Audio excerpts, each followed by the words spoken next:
What's up, everybody? How you doing? Welcome to Deconstructing Christianity. I am your host, Coach Renz, and today on the podcast, we are going to discuss a historical Jesus. It's fictional, or at best, he has been a legendized. He is a legend at best. The fact remains that we're going to discuss the aspects of what Christians claim that makes Jesus a historical character, as well as what the truth actually really is, and some of the bad comparisons that they like to do when concerned about this God of theirs. So I look forward to this conversation today. I apologize for starting an hour late. Had a lot of things going on today, but I apologize for starting an hour late. I try to start as close to 12 noon Eastern Standard Time as I possibly can. Just as a reminder, tomorrow, I don't know when the show is going to go tomorrow because I have a doctor's appointment at 11:15 in the morning. So I have no idea about tomorrow. I don't know what time I'm going to get back here. Probably won't even get back here. It's about 2 o'clock or something like that, 2, 3 o'clock. So it might be a late afternoon show or something like that. No, I can't. Hell, I don't know what we're going to do tomorrow. But anyway. So I hope you guys have been, some people, we've got some more people that signed up for the business seminar that I'm going to do on Sunday, which is, you can find it in the description of the Facebook, of the YouTube video, today's YouTube video. I will also put it in the comments right now so that it is in the early portions of the comments of the YouTube and Facebook version. So at Coach Renz 33 on Facebook and YouTube, you'll be able to see this link. 9 businesses you need to start in 2026. One of my top favorite subjects. I got 3 top favorite subjects, and business is one of those subject matters. And as I've said multiple times before, if you are deconstructing from Christianity, yes, now you should have an extra 10% of your income that is now within your pocket. You need to know how to invest that 10% of income so that it can bring you about the financial wealth that the Christian Bible and the Christian pastors have been lying to you about for your entire life. Now you need to understand what you need to do. If you've been, doing that job and now you want to do something different, I got something for you. And it is not network marketing. Let me be clear. It is not any kind of or any form of network marketing. I just thought about that, and let me be clear about it. I don't do those. So that's not what it is. So don't think you're going to come and hear some bullshit like that. Exactly. Tied to thyself. Now, nothing wrong with people who do network marketing. It's just not for me. If I own a business, I got to own the business. I got to own the actual business. I owned my cigar lounge. I owned my popcorn shop. I owned my gym. I own my businesses. I do not do network marketing to our businesses because it's not truly a business. But anyway, not going to go there. That's what we're going to be talking about. We're going to talk about 9 different businesses that you need to be involved in. Everything from digital to actual brick and mortar. All right. Richest Man in Babylon. Yes, that's one of my favorite books of all time. War Gardner. That's one of my favorite books of all time. The Richest Man in Babylon. One of my favorite books. Absolutely. But you got to be able to know where the market is, where the attention is right now, and where the attention is going. And that's what we're going to talk about on Sunday. So go to the Eventbrite link that I post on the description of the YouTube video. The YouTube video, and that I just posted in the comments of YouTube and Facebook. If you want to do that, So anything else we need to do? Got still people. There's still some cabins that are available. I don't control them. Cabins are still available for our next year, October 31st, 2026 cruise that we're taking out of New Orleans. I'm taking the cruise out of New Orleans.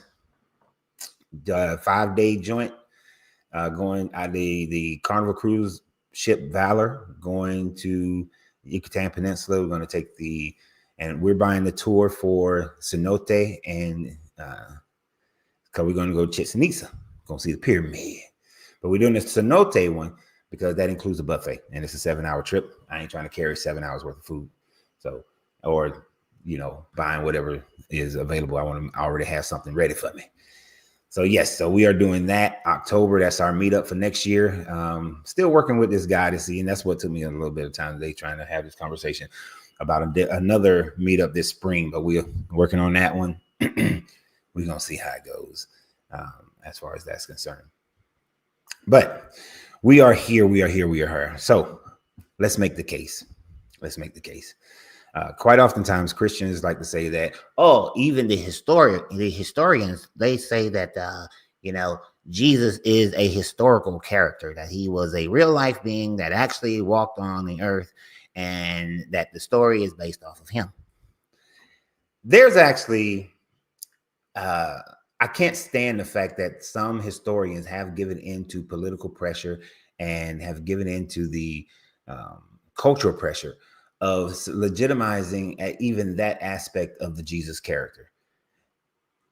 There's absolutely no way possible that the Jesus of the Bible is a historical character. And I did say at best legendized, but let's first start with him as a historical character. The first aspect of it is that Jesus, if there was, when these Messiah types, and understand all throughout since the Assyrian captivity through the Persians, Babylonian, but especially when the Greek captivity and into the Roman captivity, almost every Passover, there was some little itinerant preacher who was claiming to be the Messiah. The Maccabees were claimed to be a Messiah because they actually did revolt against the Greeks and set up a little mini kingdom inside of the Greek Empire. But you had multiple people trying to start revolts every year. And under the Romans, this was happening to the extent where Pontius Pilate was punishing people to such a severity that the Emperor Titus, I was going to say Titus, but it's not Titus.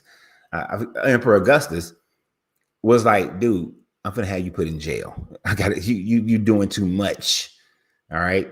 I understand that these revolts are a nuisance, but you're doing too damn much. Like Pontius Pilate was that cruel that he was being called back to Rome, but the emperor died on his way back to Rome. That's how cruel Pilate was, which is one of the reasons why this story is centered in the time frame of Pilate. And this is and this is after Nero dies in 64. So this is after 64 when Pilate is called up to Rome and is no longer the governor of Rome. But there were these many revolts happening all the time. These people are not important people in history. People didn't really write about them. Contemporary historians of that day didn't write about those people. If you were to go and look at any contemporary historian, and when I say contemporary historian, what I'm talking about is a historian who was alive in early first century. No one wrote about any of those guys.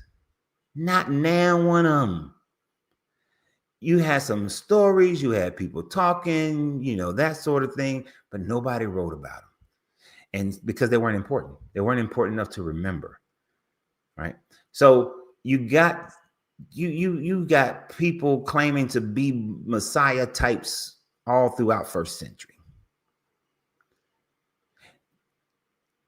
Yeah, Josephus writes about 3 or 4 of them, about these different Messiah types. And he is not born until 34. Josephus, I think it was 34. Yeah, around 34 is when Josephus is born. So he's hearing grandma stories. He's hearing grandpa stories. He's hearing uncle stories, right? He's reading what other previous historians have written. He's not necessarily an eyewitness to anything. So the interpolation that you have within Josephus's writings about a Jesus character who was more than a man, if he was a man, is a lie. It's a forgery. It's a simple forgery. Now, he wrote about a Yeshua who was the son of Damnius, and he wrote about, Yeshua who had a brother named James. He wrote about a Yeshua that was a high priest. He wrote about a Yeshua that did flip some tables. But none of them are the Jesus of the Bible. None of them are an historical character. Now, another thing that the Christians like to bring out is Tacitus. And I'm not going to give up all the ghosts on here, because if we do have a conversation with one of them, I want to leave them some room to mess themselves up. But they like to bring out people like Tacitus. Tacitus, who's writing in the late first century, early second century, wasn't alive at the time frame that Jesus supposedly was running around. He's writing about what people believed, not what he saw, nor what he determined to be true, but just what people believed. And he even gave them a name that led some historians and some people to think that he actually wasn't even talking about the Christians that believed in the Jesus character, that he's talking about a group of people who followed a person named Crestius, who was prior to Jesus. So there are some circles of people who look at what Tacitus wrote and think he ain't even talking about your Christians. He ain't talking about Jesus, the Jesus followers. He's talking about the followers of Crestius. Because the way that it is worded, it would indicate that the Crestius was the name of the person, not a title. You say, why am I not on Facebook? It says that I am. It says that I'm live on Facebook. But as I check this out, but I appreciate that, Rupert, for letting me know. This Jesus character, as far as them saying that Tacitus validates the Jesus character, that is just simply not true. And there's plenty of information to prove otherwise. It is live on Facebook, Rupert. Yeah, see Kevin's comment. Oh, I could have known that anyway. Yeah, one of the pictures up there is Caesarea Borgia. Yeah. So anyway, Tacitus is not actually proof of a historical Jesus. It's proof of what people believed by late first century into second century. It's just what people believed if he was talking about Jesus alone. But there's another little gotcha. If anybody were to bring up Tacitus, I'm gonna save it because I don't want to bring it. I don't want to give up the Holy Ghost now. I want to bring up the Holy Ghost now. I want to save it. I want to savor it. I want to use it at the right moment. But even if this Jesus character was a true character, as Debbie just stole it right out my mouth. So let me put it up here. Even if the Jesus character was a true character, the Jesus character is a horrible person, to be honest. The aspect of this Jesus who called the Canaanite woman a dog, the one who stole somebody's colt or donkey, the one who committed property crimes and ran this man pigs off into the ditch over the cliff.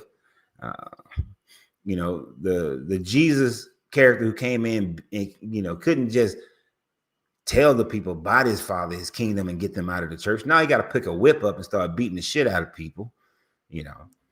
The one that fussed at his mama, then claimed that who is my mother? The man ain't all right.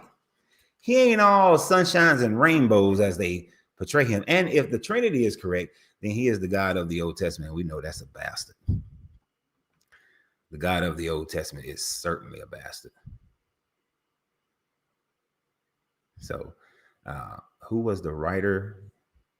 Who was the writer that he was the lover of Shakespeare? I have no idea. The lover of Shakespeare. Don't know.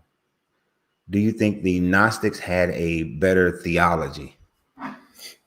Certainly better than the Christian theology, but filled with holes as well. Because you have to have the Pleroma, the Sophia, the Yaldabaoth, and then your soul was trapped down here by the Yaldabaoth, and now you got to get knowledge in order to get back to the Pleroma, because the Pleroma just sitting on his hands doing nothing about the fact that the full masculine side of himself created a universe that is entrapping other souls of itself. The Pleroma then would be an asshole, be a bad father, be a bad entity, not, protecting his children, just letting the Yaldabaoth go do whatever you want to do. And instead he sends a Jesus character to say that, oh, you must obtain knowledge. Why not just kick Yaldabaoth ass and get rid of Yaldabaoth, or reabsorb Yaldabaoth back into the Plamora, so that the people here can then if your soul spark here can then just go back to the Plamora itself. So the whole Gnostic idea is just as fallible as the Christian idea. It still creates this deity who's doing nothing but allowing for shit to happen, and then send somebody to try to tell you and convince you, and so that you can learn. And only those who ascend can then finally know it's a bunch of bullshit, the same way as the Bible is a bunch of bullshit. The Gnostics are no better than the Christians. So and they are still the Gnostic teachings. And when you read the Gnostic teaching, you see a whole bunch of patriarchal bullshit as well, and you see a bunch of cultural moralities in their writings as well. So yeah, they know better. They know better. Yeah, they're no better. They're in the same level of slavery as everybody else.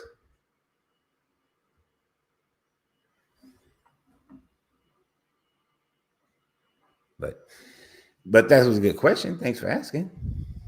Let's see. There's nobody in the inboxes, but if you think now, there is the possibility. Let's just say there was a Jesus character that actually existed. That there was an itinerant preacher who, in the early first century, around 27, somewhere between 27 and 30, 33, he decided that he was going to revolt against the Roman Empire. And he was teaching a new message, a new form of Judaism, right? Let's say that there was some dude like that, and he was just a teacher. He was just teaching. And then he flipped over some tables at some churches, caused a revolt within the church. You know, now the people in the he messing with the money. If you want to die, mess with the people in power's money. You mess with their money, you're gonna die. Now, if he was just walking around preaching, they probably would have left him alone.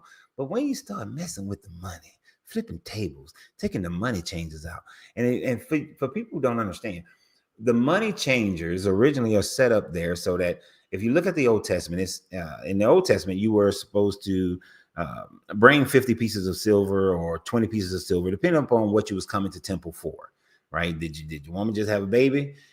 Did y'all just, is a certain celebration time frame, certain you was bringing a donation. And when you got there, you're supposed to get some shekels, but instead of shekels, you brought a goat. So now they're going to give you the value in shekels for the goat. And then you go in and you do your little whatever you need to do, and you're done. And the church got money, right? The church got money. That was the money changers. That was there for that, especially once Hezekiah through the reign of Hezekiah down to Josiah, when they centralized worship in Jerusalem, then that created a super power structure of finances with the priesthood.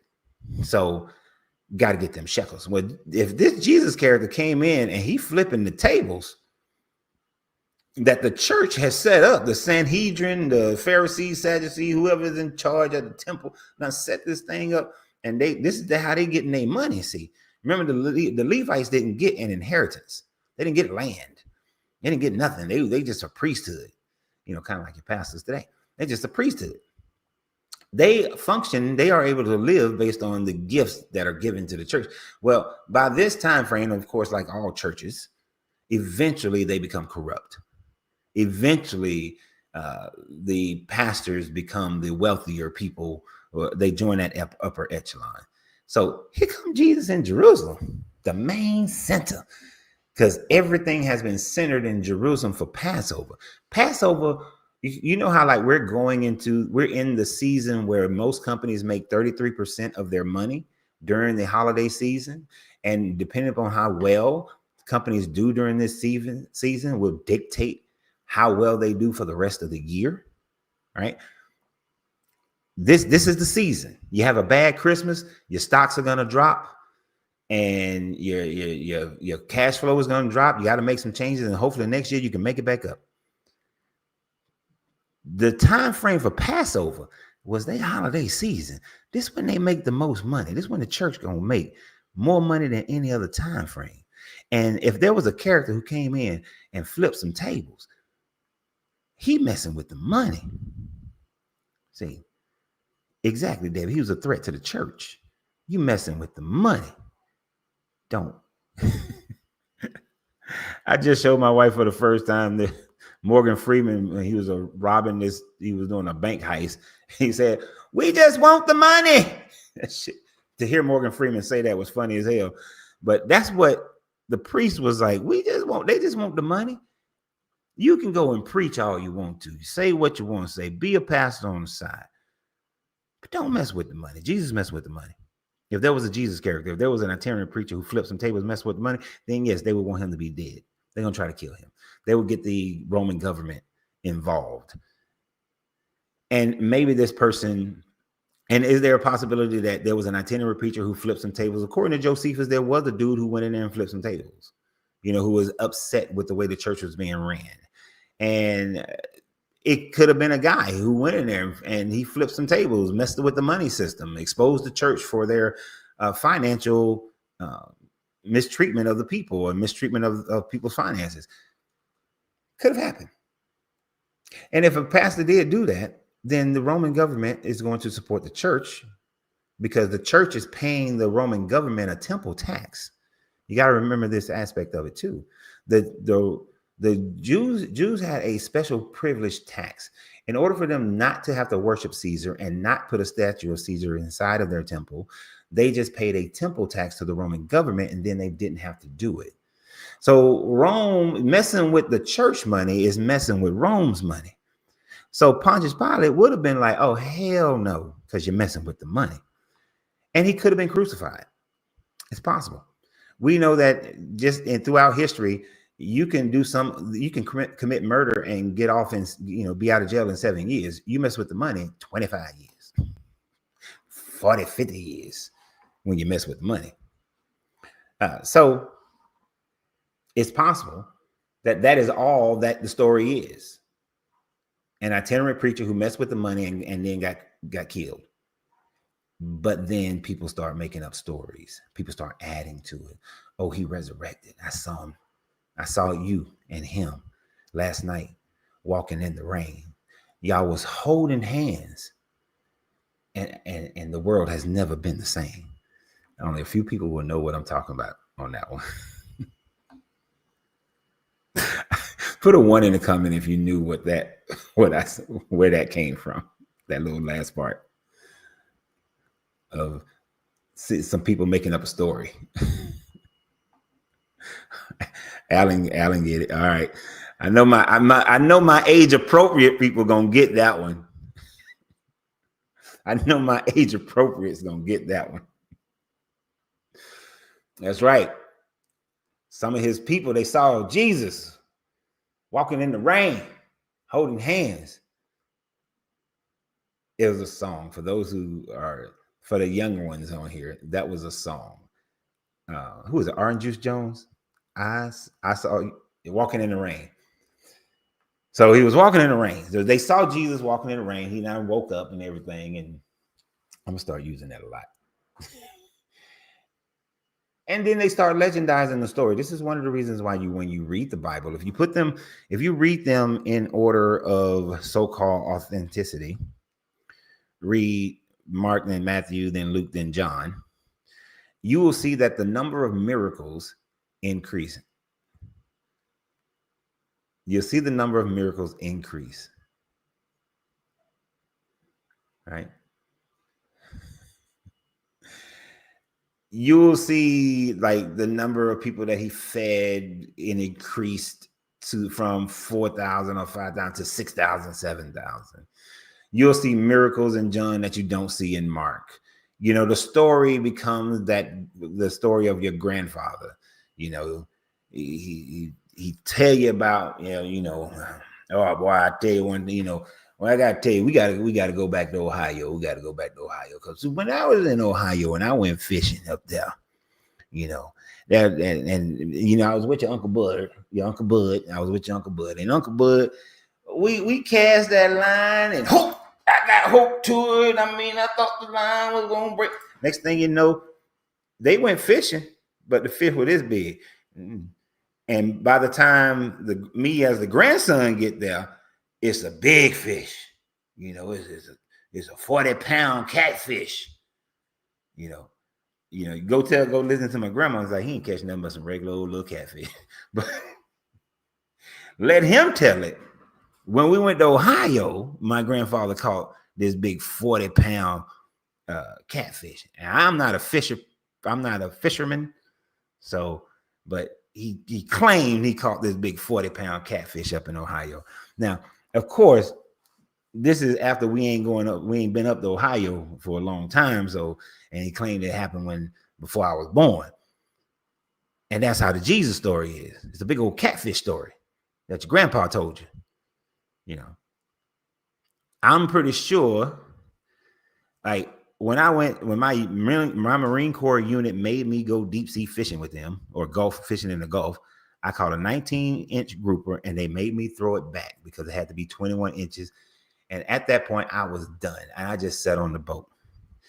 Let my best friend Brandon tell you the story. He'll tell you that it was a 19-inch grouper. But he'll tell you that I got all mad and didn't want to participate no more.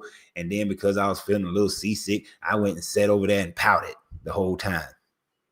I fell asleep. But let Brandon tell it. And I'm mad and I'm pouting. You see what I'm saying? That's how it goes. They tell the fish story. The fish story get bigger and bigger. So the Jesus story becomes legendized, right? It gets into something that don't exist. And then more and more time goes by and more stories are being told. And then we got to start adding to the story. You know, and the disciples were so convinced and believed in this God so much and knew it that they were willing to die for it. And why would they die for a lie? Why would they die for it? Tertullian, the first person to ever say, and John was boiled in oil and survived and was unharmed, you know. And Peter was crucified. And he said, I am not even worthy to be crucified in the same way as my Lord crucified me upside down. And then St. Augustine was on a cross, on an X cross, because it couldn't be on a regular cross. And then the sex people the BDSM turned that into a toy. But anyway, so they make these stories bigger and bigger and bigger. And even the church, the so-called church fathers that they believe in starts making them even bigger and bigger. And the lives of the apostles get bigger. And people start believing the apostles did these things, and then they start saying that and these people start going down into Jerusalem, and they started performing miracles and crazy things happen. I mean, Helena went down there, the mother of Constantine, and she found the true cross, and she found where Jesus was crucified, and she found the tomb, and she found the birth spot. Helena found a lot of shit. And so now, she's a miracle happening. She's a saint. So now we got Saint Helena. And they start making saints out of all these people who have done miracles. Yet ain't nobody, they still making saints. They making saints out of people like Teresa, Pope John Paul. They making saints out of all these people. Ain't nobody seen no damn miracle. We have lived in a time frame where people could, for the last 100+ years, you could record shit. Ain't nobody recorded not one miracle ever happening, not one healing, not one exorcism, not one thing that proves any of the bullshit that they talking about. But these stories grow, and that's the whole story of Jesus. If he was an actual person, if there was an actual person that the story is based off of, it has been so grossly legendized that if you went back to first century and say, I'm looking for Jesus, he walked on water, and he healed the sickness out this little girl, the demon out this little girl after he called her mama a bitch. Yeah, and the one who cast out the legion and the pigs ran off, he negotiated with the demons and the pigs, they ran off. And he had a 2-piece fish sandwich from Popeyes, and he fed all the, my bad, from Long John Silver's, and he fed, I don't want to get Popeyes credit, Long John Silver's, and he fed like 5,000 people with this 2-piece fish meal. And the Jesus that turned the water into wine, they would call you crazy. They would be like, we don't know you. What are you talking about? We ain't seen nobody do all that. I guarantee you, if you had a time machine and you was able to travel back to say 33 CE, that people gonna look at you and be like, what the hell? Who? Well, that person sounds amazing. They may think you're talking about, Apollonius of Tyranna. They might think you're talking about Dionysus. They might think you're talking about somebody else. But they're going to be like, there's a Yeshua? Who did all that? When? Where the grave at? Because if the thing about it, none of the grave sites that they have in Israel are actually could even possibly be the grave site. When you be like, yeah, it was right here. It'd be like, nah, that was the old Iron Age. That's an Iron Age grave site. Ain't anybody using that. It's not gonna happen. It's not. If you go back trying to find the birth of Jesus, they're gonna be like, it's not gonna happen. You be hanging around Bethlehem like, First, you don't even know when to go. Do you go in 6 BCE, 10 BCE, 4 BCE? When did Herod die? According to Matthew, you got to go during that time frame. But according to Luke, you got to wait till 6 CE during the census of Quirinius, because that's when he became governor. So you don't even know when to go. You got to actually go to Jerusalem, and I'm gonna say, to be safe, you got to show up around 12 BCE. Make sure Herod is alive, and then you got to hang around. And then, you got to hang around Jerusalem to see if the wise men show up and this star that's supposed to hover above the house. You got to hang out. And then when you don't see it during that time frame, you got to wait till 6 CE. Hopefully you'll survive during that time frame to be able to know.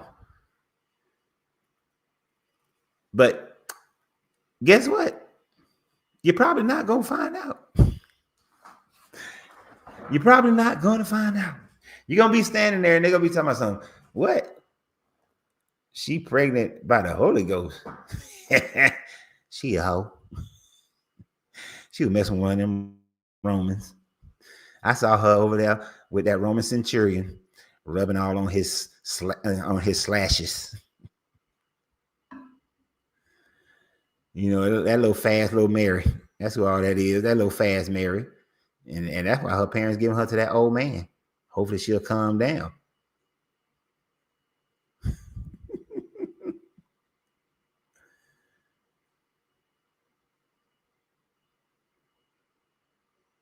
Oh, man. We ain't got nobody want to. Let's see. Anybody asked to come on yet today? Let's see. You got anybody? Ooh, let's see some of these comments.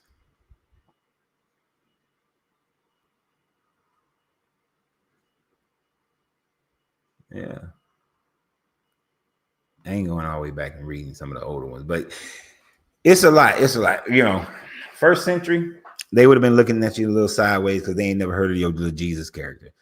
Like I said earlier, Apollonius, they'd have been like, okay, you could be talking about him, could be talking about Dionysus. They believed in a lot of stuff, but their stuff was codified already, right?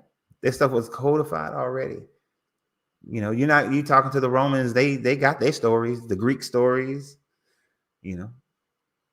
That would be an interesting thing to be able to travel back in time and hear all the other weird shit that they believe in.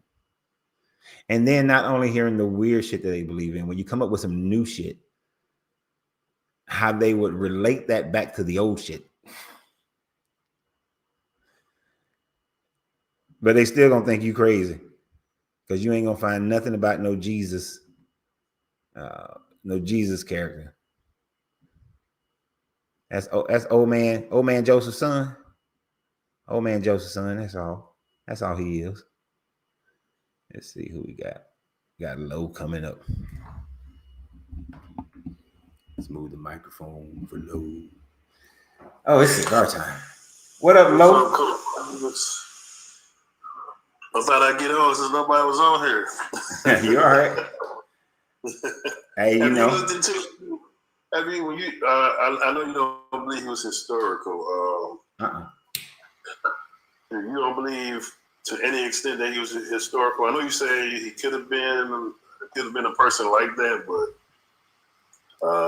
have you looked into the idea of him being a Essene and being the righteous teacher and basically of the Essenes? Have you ventured into that yet? No, because I mean, there's just no proof that there is a historical Jesus. Most of these historians are just they skirting the issue because they want to say that based on what people believe, there probably was a preacher that the story is based off of, but that still doesn't make him historical, because I don't think that there's one person that the story is based off of. I think it's multiple people, especially when you read Josephus's writing. There are multiple Jesuses in his writings, and all of them share similarities with the biblical Jesus. So that's why I don't think that there was actually a one person that it is based off of. So as far as it being some Essene preacher, some teacher from the Essenes, I don't think the Essenes are any more special than anybody else. Well, when you look at the Dead Sea Scrolls, you get a lot of they uncovered a lot of the writings of the Essenes. Mm-hmm. And when you there's a particular one, I just came across this one. It's called the Community Rule or something. And if you read that, it seems like you read that Community Rule. It appears to have a lot of like early Christian stuff in it, like a lot of you got the baptism, you got the communion offering, and they talk about a teacher of righteousness. And yeah, I know what you're talking about. I know what you're talking about. Okay. Teacher of righteousness just as made up as anybody else. Yeah.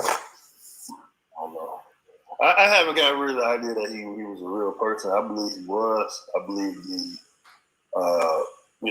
I believe just the way some of the stuff that's written about him, it's hard for me to believe that's not a real person. You got the fantastic things like the miracles and things. Mm-hmm. And, some of those things, okay, yeah, you got a lot of contradictions with Matthew and Luke, and the resurrection accounts. Yeah, a lot of contradictions there, but I believe it appears that, I believe there was this guy teaching some things. You have another group of early Christians called the Nazarene. It was the Nazarenes or Nazarites. You had Nazarenes, but yeah. Okay, so I think it's a possibility that before he became this super, God in the form, that you had this guy teaching that was, teaching along the same lines as John the Baptist, who was, what I'm saying, and kind of made kind of against that whole temple religion, and that would make sense more so to why they wanted him crucified. Right. There's no proof John the Baptist existed. Why? He was talking about John the Baptist too. You don't think? Ain't no proof that John the Baptist existed. I'm saying, but what would be sufficient proof for you, though? I don't know. That's what I don't see like there would be any different type of proof than what we have. You got to give me something outside the Bible that is a contemporary of that time frame. So if you had a Roman record of Pilate or anybody else killing a dude named John, whatever the Hebrew name would be, because he was preaching and he was a wild man out there in the woods, in the wilderness.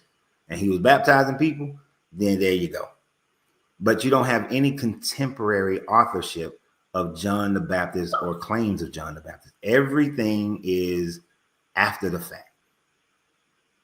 And so since it's after the fact, then it's not acceptable. Because I can make up a story right now. After the fact, recorded, you know, it would have to be after the fact. No. Right? No.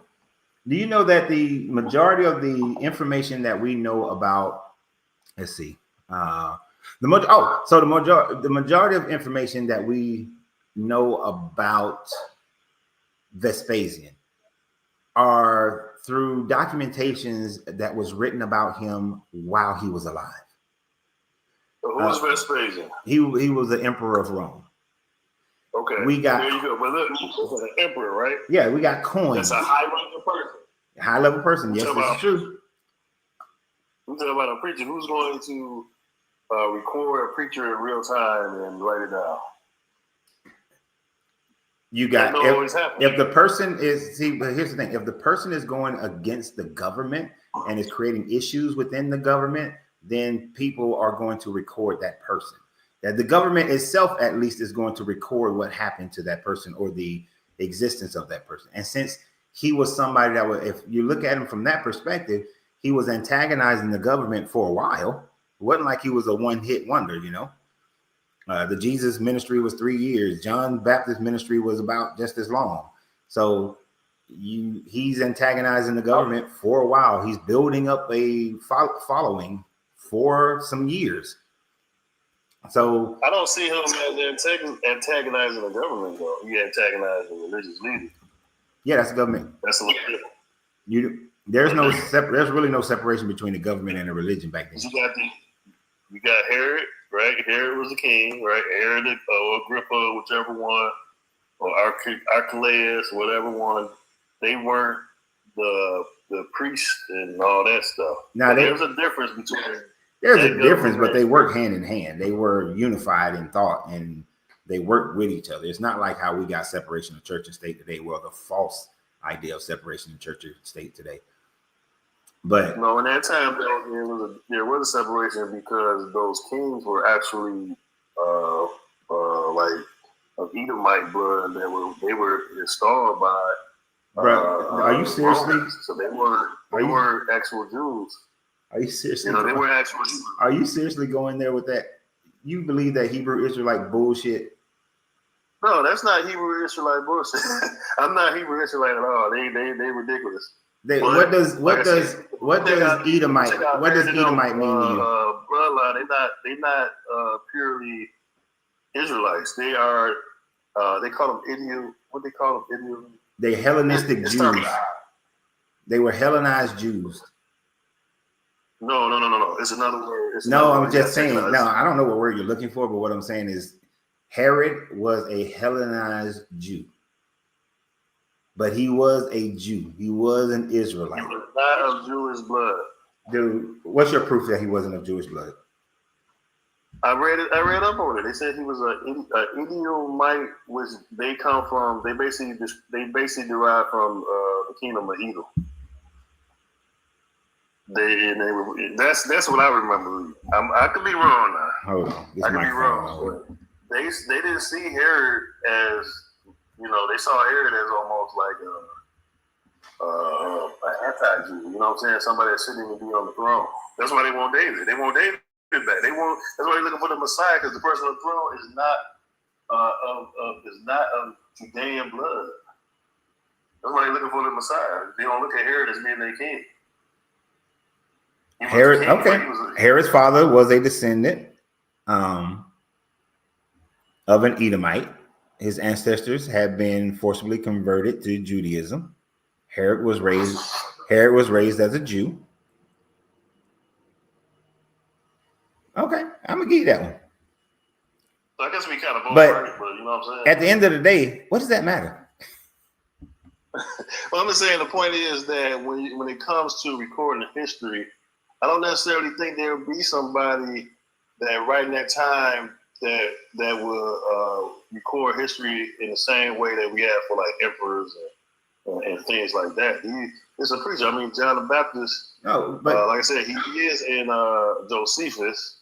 And Josephus, to me, it seems like Josephus and Tacitus are the only ones recording Jewish history in the first century. No. Well, none of them are. I mean, Josephus did live in the first century and started writing in the latter half of the first century. Right. But Pliny the Younger was also a historian and a politician. So he wrote about the fact that people believed in this Jesus character, that there were such a group of people, of believers. So you do have that. The thing about the thing you were saying about Herod, even though his heritage may have been Edomite, he was raised as a Jew. So he still would have been a believer in the Jewish tradition and the Jewish religion. So he still would have been connected to the Jewish temple. And that was my point of it being an Edomite don't matter, because he was a Jew as far as his religious traditions are concerned. But right. But they would have saw him as a kind of intruder, because he's not. You're inferring how they would have saw him as the king who was supported by the Roman government, and they would have recognized his power and authority. So to say that they would have looked at him as an intruder and all that kind of stuff, no, Herod would have wanted to keep the status quo. All right. Yeah, Herod. So, but Herod wasn't alive. That Herod the Great, as they call him, wasn't alive during the time frame of John the Baptist and the Jesus character. You're talking Herod. It would have been Herod Archelaus. Herod Archelaus still would have wanted to keep the status quo between the Romans and the church, and anybody disrupting the Romans and the church, Herod Archelaus would have had a problem with it, right? And that was during the birth time frame. But by the time Jesus is grown, there is no Herods. The Herod dynasty is gone. So now it's the church and Rome. So all this Herod stuff don't matter. Jews and Rome, okay. It's because at the time, this is church and Rome. No, that's not true. What you mean? There's a Herod around when Jesus was being crucified and everything. If you go to Luke, and that's what's funny to me when you look at the Gospels, it's almost like one Gospel forgot to say something, so they had to come up with another story. Because somebody's saying, well, where Herod at? You know, look at Luke's Gospel. He talks about Herod and Pilate at the time being they were at odds with one another. Then they came, but they were at the time they had came back and were cool with each other or something. And Jesus had to go in front of him. I think that's even in John's Gospel too. So it's like they kept adding on to it. But there's a Herod around. There's a Herod around. I do realize that the Bible does say that there is a Herod that is involved, and they go back and forth between the two. Huh. And in the book of Acts, the last Herod, that's when the last Herod, the book of Acts. And Josephus even talk about it. Luke or whoever wrote the book of Acts, they give both of them show him dying, a horrible death, but it's both of them give a different rendition of how he dies. I think that's the last Herod, actually. Yeah, and I'm going to do more research into this, but I think you have just exposed another lie in the Bible that I never thought about, never did the research, or if I've seen it, I didn't pay attention to it. Because according to what we know about the history of Judea of the Roman history of Judea at that time frame, once Herod Archelaus was disposed of, Rome then appointed governor. The governor, Pontius Pilate, ruled Judea alone, completely alone. Galilee, which was still a client state, was being ruled by Herod Antipas, but Judea had no such client ruler according to Roman history and Roman records, that it was purely ran by the governor, and at the time frame of Jesus would have been Pontius Pilate. So if the Bible is claiming that who does the Bible claim that Jesus was sent back to? Rome, Herod who? I don't remember which Herod it was. Let's do some discovery here.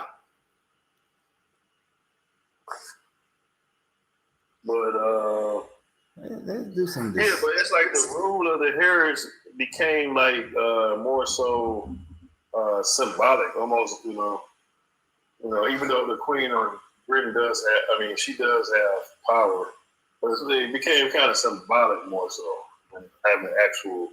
No, you're missing the point. You're missing the point. The Bible claims that there was a Herod, a descendant of the Herods in Judea, right? During the time frame.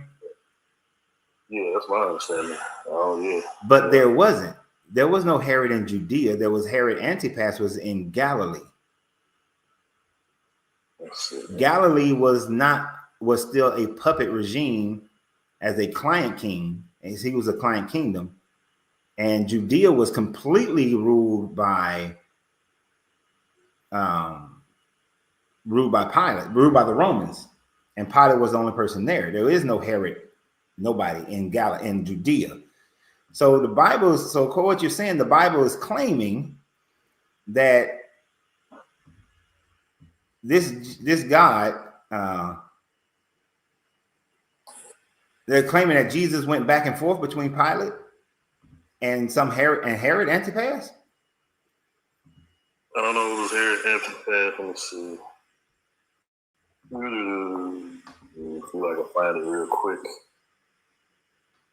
See, I used to be an apologist myself. I used to do apologetics. I used to go to church that was really deep in that. But once you unsee some things, you can't unsee them. You can't unsee some things once you see it. So, let's see. No, okay. Here we go. It's saying that it's Herod of Galilee, the one that's over Galilee, because in Luke 23 verses 6, it says, when Pilate heard of Galilee, he asked whether the man were a Galilean. And as soon as he knew that he belonged unto Herod's jurisdiction, he sent him to Herod, who himself also was at Jerusalem at the time. Oh, okay. So it was Herod over Galilee. Okay. All right. Okay. All right. Because we about to, look at that though, right there. That shows Luke is being kind of really in line with history. Okay.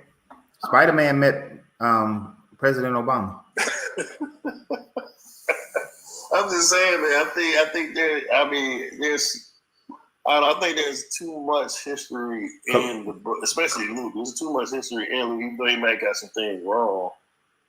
For them, to me, that these characters just don't, especially John the Baptist and Jesus himself. I mean, have you read? They tied Jesus into John the Baptist. To me, man, that's a big stretch to say John the Baptist didn't exist. No, that's a big stretch. Does Professor Moriarty exist? Professor Moriarty. What is that one with? Sherlock Holmes. Who is it? Sherlock Holmes' greatest enemy. I don't know. I really don't know. Sherlock Holmes, didn't he try to find Sherlock Holmes is a fake character? Yeah. And so is his greatest enemy, who is Professor Moriarty. And but if you read Sherlock Holmes, it has many historical accuracies as to who was the king, who was the queen, princesses, dukes, the city of London, the streets of London, the buildings of London. It has all these different names, the river, Thames, all these different historical things that are accurate and time appropriate. Does that mean that Sherlock Holmes and Professor Moriarty and dear old Watson exist? No, doesn't mean, but it's being written as fiction. the person writing Luke is writing it as history. He's trying to say this is something that really happened. These are real people. He's sitting in real time. And can I ask you a question about so your view? What is your exact view of Josephus? Do you believe that Josephus was a real historian who really wrote the historic, but whatever, however you pronounce that writing? I think Josephus. Something in it, or the whole thing was. Josephus wrote his histories based on his best abilities, but also as a ward of Rome. He wrote these histories. So they have a Roman slant to them, but they are as accurate of history as he was allowed to write. So isn't John the Baptist mentioned in Josephus' writings?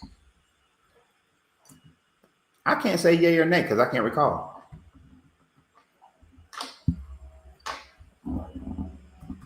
Yeah, with them tying him into Jesus with John the Baptist, it's almost like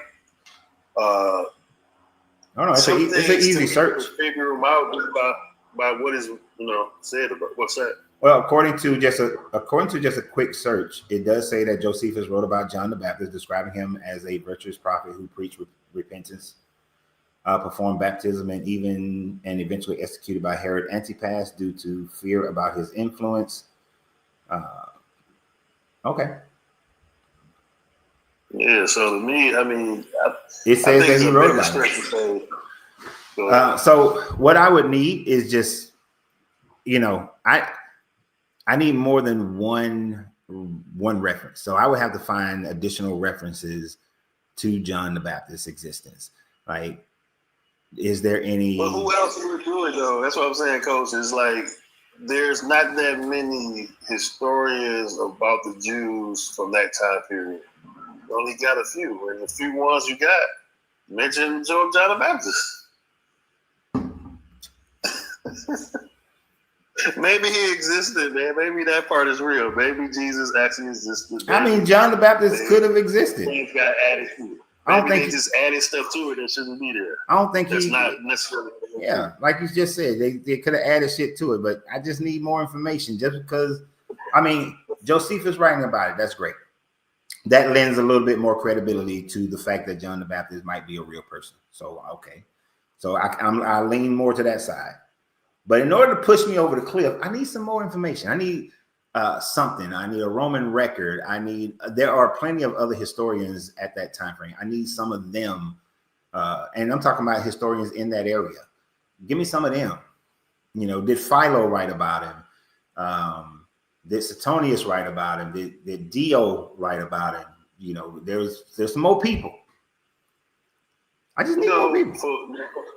But for me, one of the biggest reasons why I think it's more likely that Jesus existed than he didn't, or even John the Baptist, both of them, is that I don't find within the first 700-800 years any refutation of his existence from the Jews themselves. They seem to more so have a way to reject him as a prophet. They didn't seem to reject his actual existence. But they don't care. Like, care. Why would they care? Christians are the only ones that care about refuting someone else's religion while they are trying to build their religion. Because they did, though. They did refute his prophethood. No. You're not understanding what I'm saying. You're not understanding what I'm saying. Christianity is the only religion that goes about trying to disprove other people's religion. Every other religion only cares about themselves and don't really go out trying to destroy somebody else's religion or counter somebody else's religion. You understand what I'm saying? Yeah, I understand what you're saying, but so the Jews wouldn't care about these people called Christians and what they're saying and trying to disprove it. Because the first Jews were Christians, but they were a offshoot of Judaism. So just like the Jews talk about the Samaritans, they talk bad about them. They talk bad about the Christians because those are people that they see as kind of. Who's talking bad about these people? These other people? The first Christians. The Jews, like the rabbis and these different schools and things, the Pharisees and all this stuff. They had a viewpoint of the Samaritans, which were basically just the people that were the same lineage as them, who just saw things differently. Okay, they had a viewpoint, but they weren't going out of their way to try to disprove the religion, is what I'm saying. So the Jews from first century on, the Jewish community just said, "No, that joke is he's not our Messiah," and then they moved on. And that for them, that's it. He ain't our Messiah. That's a fake religion. We don't give a shit. But as far as them consistently pursuing scholarship or whatever to disregard and take away Jesus, they wouldn't care about that.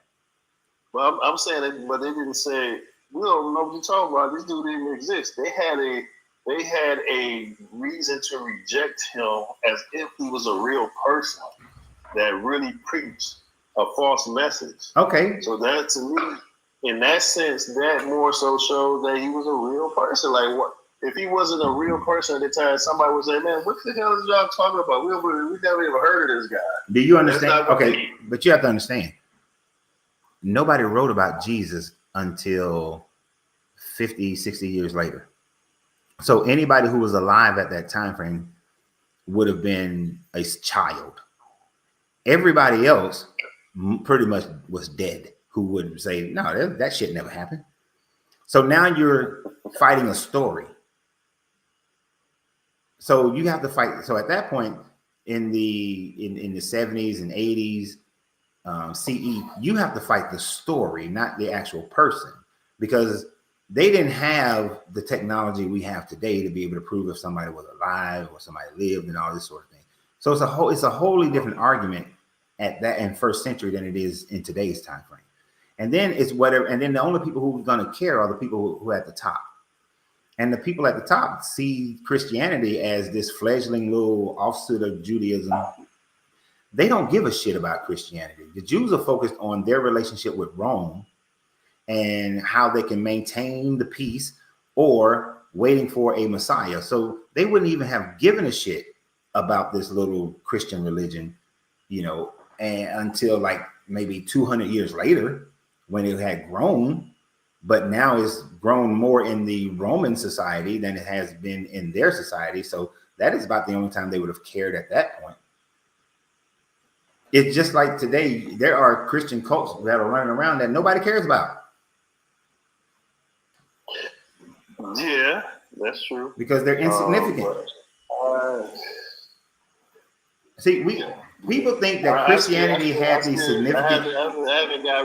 I haven't got rid of Jesus as a real person yet. I haven't got rid of that. I think it's very likely that this person existed and because of the things that are written that are written to try to answer. It seems like they're written to try to answer criticism. It's like, okay, there's any good thing come out of Nazareth or Galilee? So it's like, okay, you got this prophet who's from Nazareth, so hold up.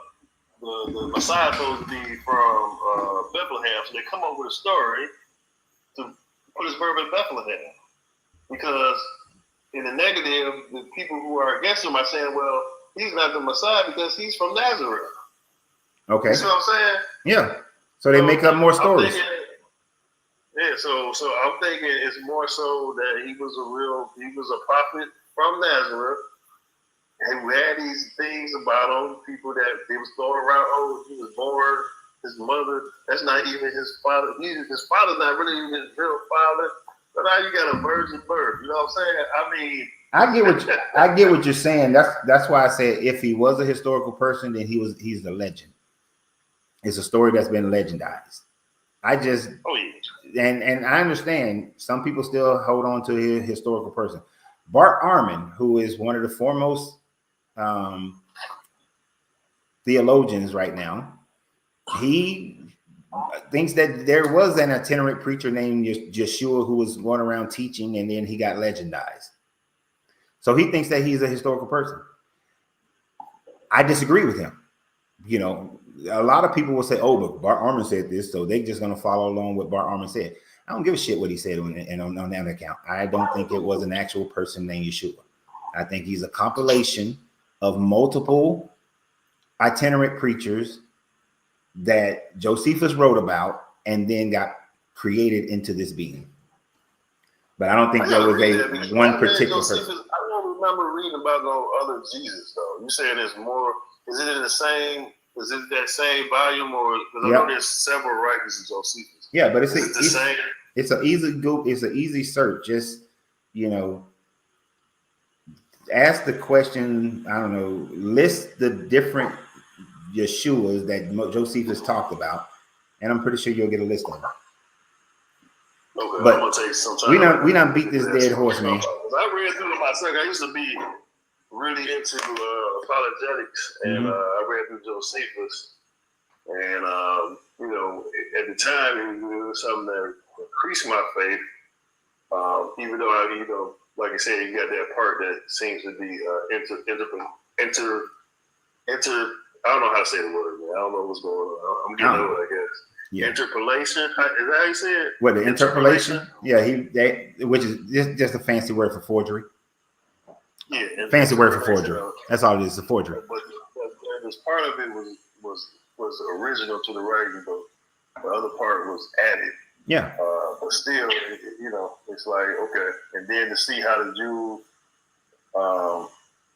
even the history, how he gave the history, and then you see things that you never even knew about Moses and what he supposedly did. And he was like a warrior and all this stuff, a general and all this. It's all type of stuff. And then you also see that at that time, the Jews did not see the 6-day creation as literal. What? That's in Josephus' way. Yeah, I mean, the people's perspective changes throughout history. So, just like ours. We don't think the same way. Christianity is not the same as it was 50 years ago. So, it all changes. Yeah. But let me let some other people get up here, man. All right, man. Thanks. All right, appreciate you, love. I enjoyed talking with you. Yeah, me too. All right. Bishop Nubs. Be nice. Play nice. Bishop Nubs. Is your mic on? Can we? Yeah, no. I will play nice. I like to play nice. And nice would be to give truth, right? That is the kind of thing that I could do. Mm-hmm. Could we please look up on the screen when Josephus Flavius, mind you, Flavius is his adopted Roman name. Can we look up when he was born and when he was, when he died? Same thing with Pliny and Tacitus.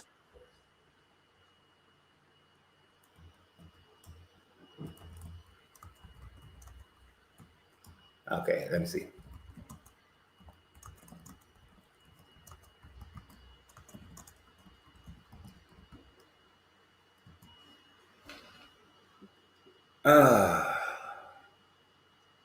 I mean, I want to do this so we can all hear truth. Hold on, you want me to put it on the screen? But I don't know if you're going to be able to see it clearly. I don't care if you do. If you want to just read it off, I don't care, as long as the audience has comprehension of it. How well can you see that? I can't see that for shit. Just name the date.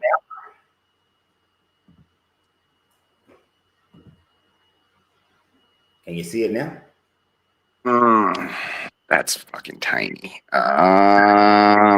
It says Flavius Josephus. 37. Wait. 37. Okay. Uh-huh. Now, 37. Jesus was allegedly how old, and when was he born? Wasn't he born 1 CE? Wasn't that the alleged time? According to the Gregorian calendar, yes. Okay, so following the calendar that the Christians follow, let's do some simple math.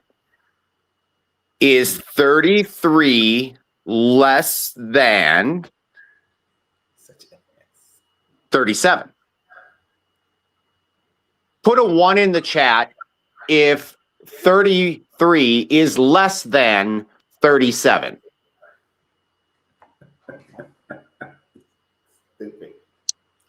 Mm-hmm. And according to, I mean, I'm just going to follow some biblical standards because obviously if we're talking to Christians, we need to play by their rules.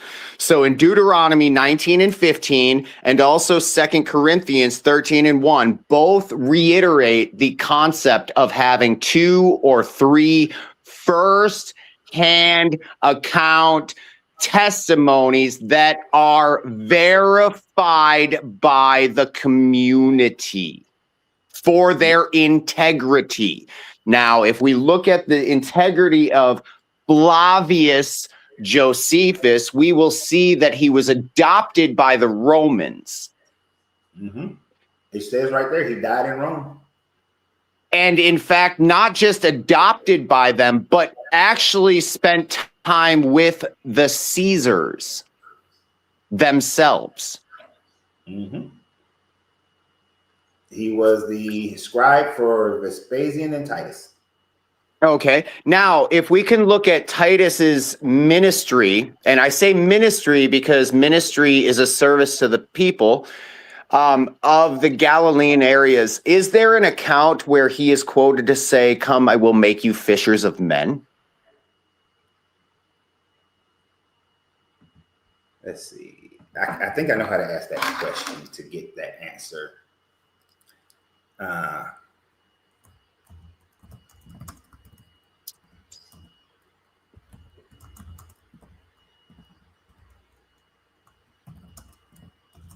mean, we're just breaking down history to find our 2 or 3 witnesses, right?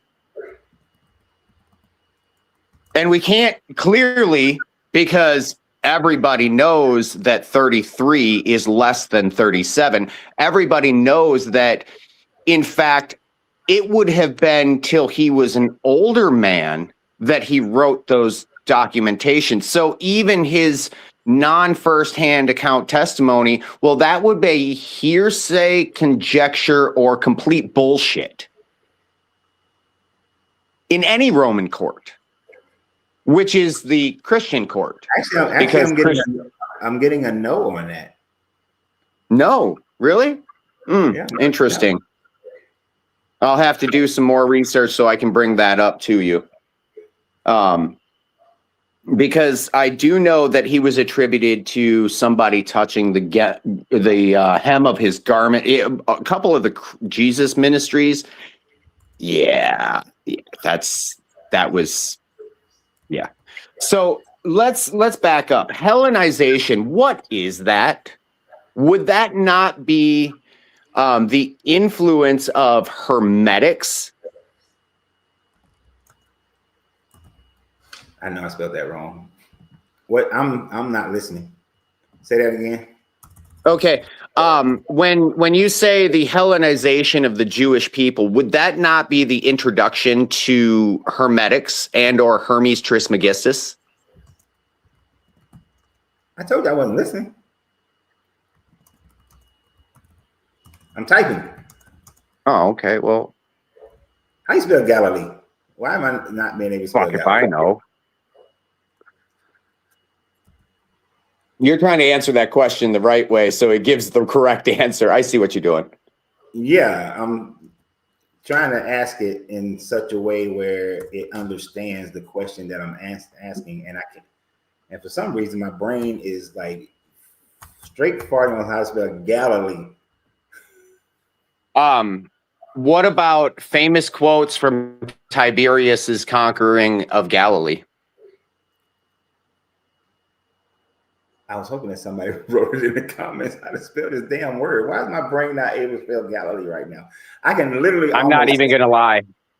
I'm not even going to lie. When that God decided that I wasn't worth life, and he killed me and then brought me back to life and then killed me again and then brought me back to life and then killed me again.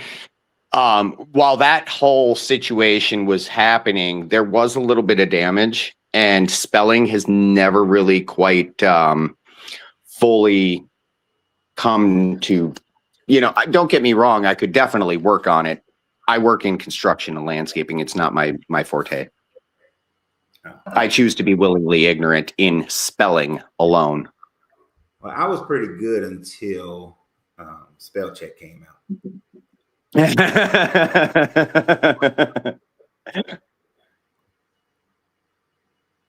Okay, so it wouldn't. I use a lot of voice to text. If it was written, it would not have been in the Annals of Titus. It would have been in Josephus's War of the Jews. Right.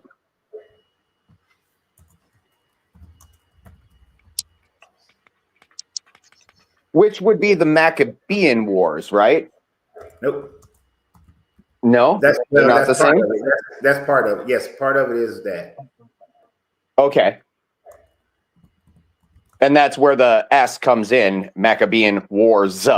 It's all attributed, but not quite accurate to be attributed.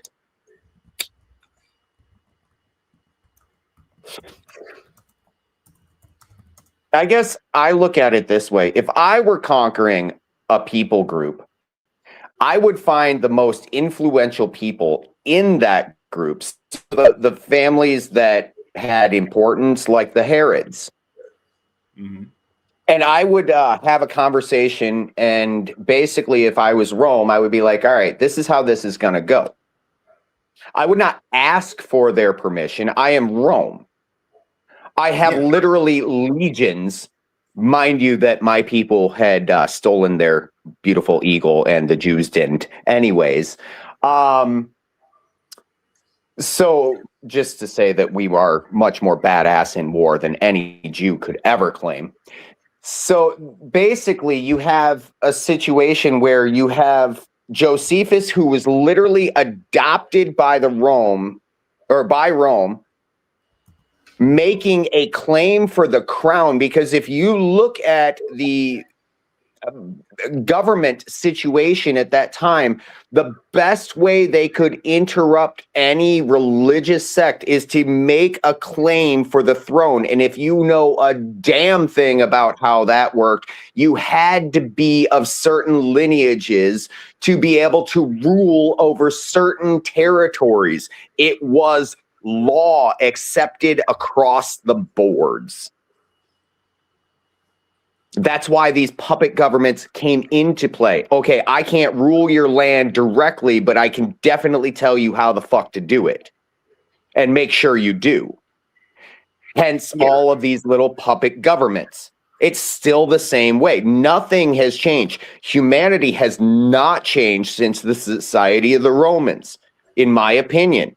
I will say technology has advanced, but humans themselves, we all have the base emotions, love and fear. That doesn't change.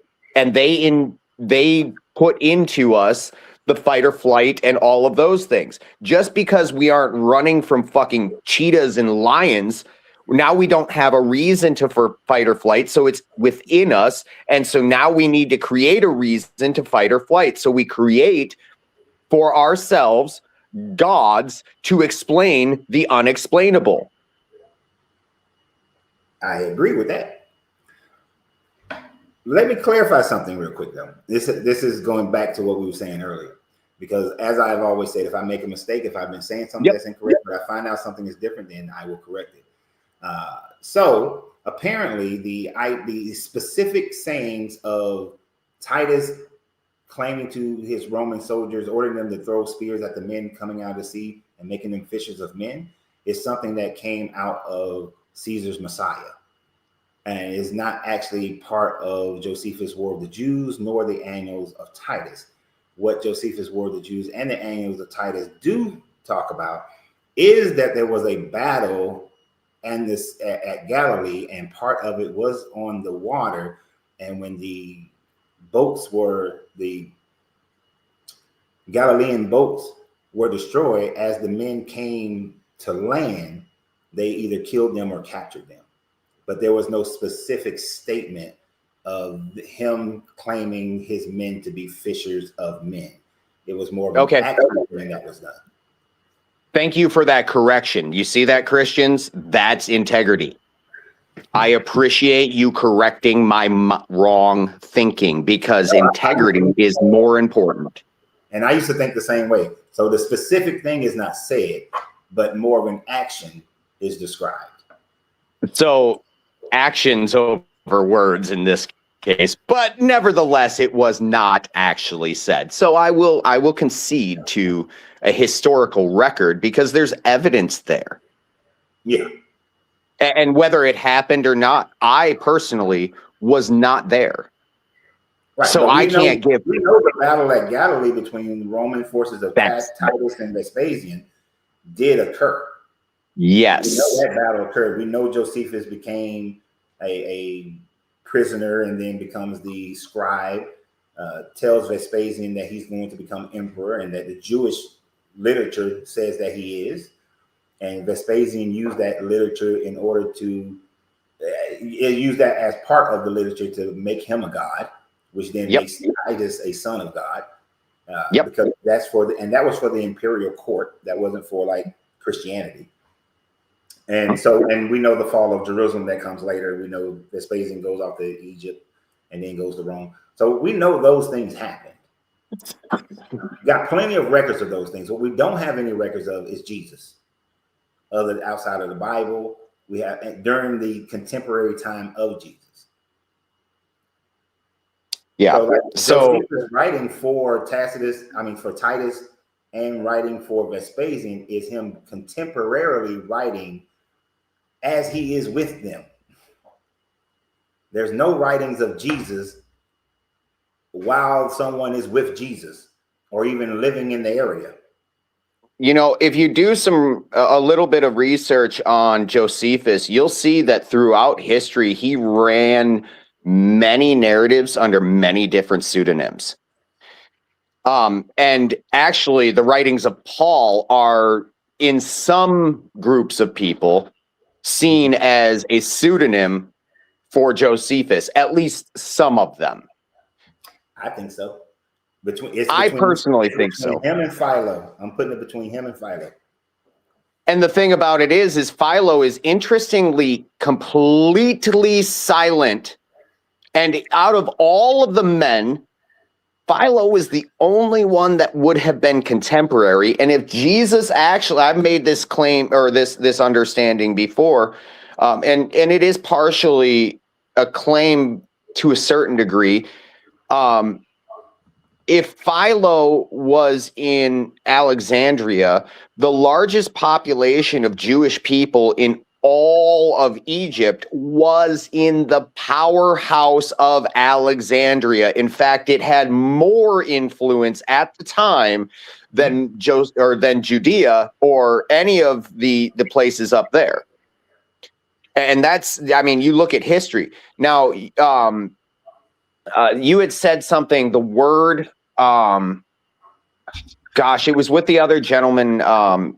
He had said something, the word made flesh or something along those lines. It was a direct quote out of Philo's writings. It's what he calls the spirit that you guys call the Spirit of God or Jesus. Like, read Philo, and all of this crap kind of makes a lot of sense. And it's the Hellenization of the Jewish people, which Hellenization is literally the introduction of hermetics and the Trinity. That's where all of that crap comes from. This is true. And I just did a little quick search just so people can see it, since you want to do that today. Absolutely. And what you will see there is that, where is it? So I can read it actually. And I'm gonna read it for the people on TikTok because I know TikTok people can't read it. I asked the question, did Philo of Alexandria mention Jesus? No. Philo of Alexandria, who lived between 20 BCE and 50 CE, did not mention Jesus, Christian, or Christianity in his extensive writings, which is notable because he lived during the time frame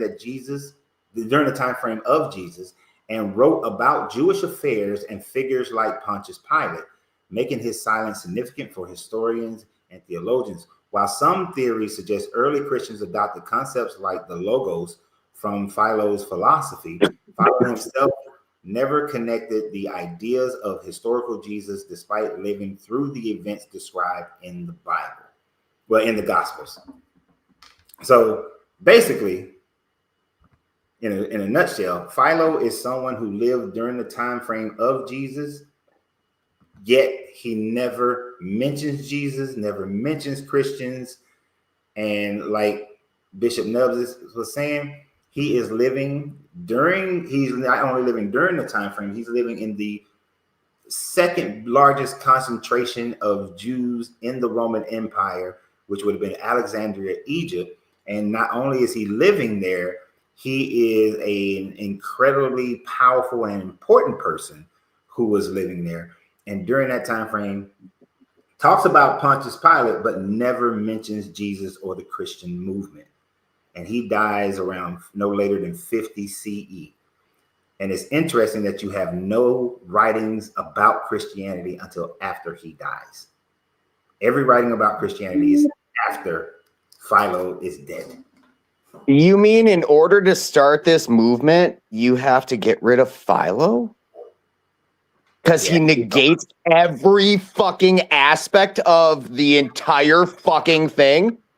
No way. Yeah. This is why I lean more towards Josephus being the primary writer of what becomes your Gospels, what becomes your letters of Paul, right? Because at least your letters of Paul, because you have no one else. Philo and Josephus, all of this is done after Philo is dead. Yep. So he's the most prominent Jew in the Roman Empire, but he has to be gone before these writings come out. That's a little suspect. That's a little suspect. If the glove doesn't fit, you must acquit, sir.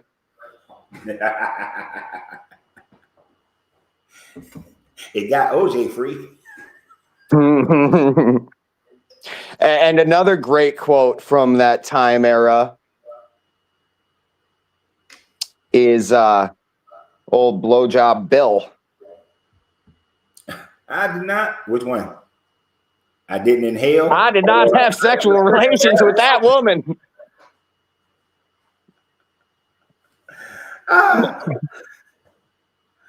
Well, I've actually used that one in my life. I have to. It wasn't true, but I have to. I did not have sex with that woman. I just took a picture of her smoking a cigar for marketing purposes. And also another one that, it really reminds me of the Christian perspective, is the reason he got off of that. The whole reason, not got off on that, but from that, is he argued the word is, because there's pages of definitions of the word is. Okay, explain. Because I'm legally. The legal term for is has pages of definitions. What the hell are you talking about? Bill Clinton was a great fucking lawyer. What word? And the word is. Yes, because in the the word is for another word. I'm almost positive it's the word is. Okay. I mean, fact check me for real, because if I'm up here looking stupid, I'm okay with that. It's happened before. What is this in reference to? You mean his impeachment? He basically, from my recollection of it, what he did is he based it off of the legal definition of the word is. And because it has multiple definitions legally, he was saying, okay, well, which one is? Oh, Lo over here is saying that, yeah, it is the word is. I don't remember his impeachment because I couldn't stand that bastard. Well, neither do I, but I've read about it afterwards. I pulled a Josephus. Yeah. Yeah, he pissed me off. He made more of my Marines on people. More of my Marines had to get on food stamps during his damn presidency, so I couldn't stand him. Yep. You know how hard it is to get Marines combat ready when they are concerned about being able to feed their families. So fuck Bill Clinton. Any combat ready, period.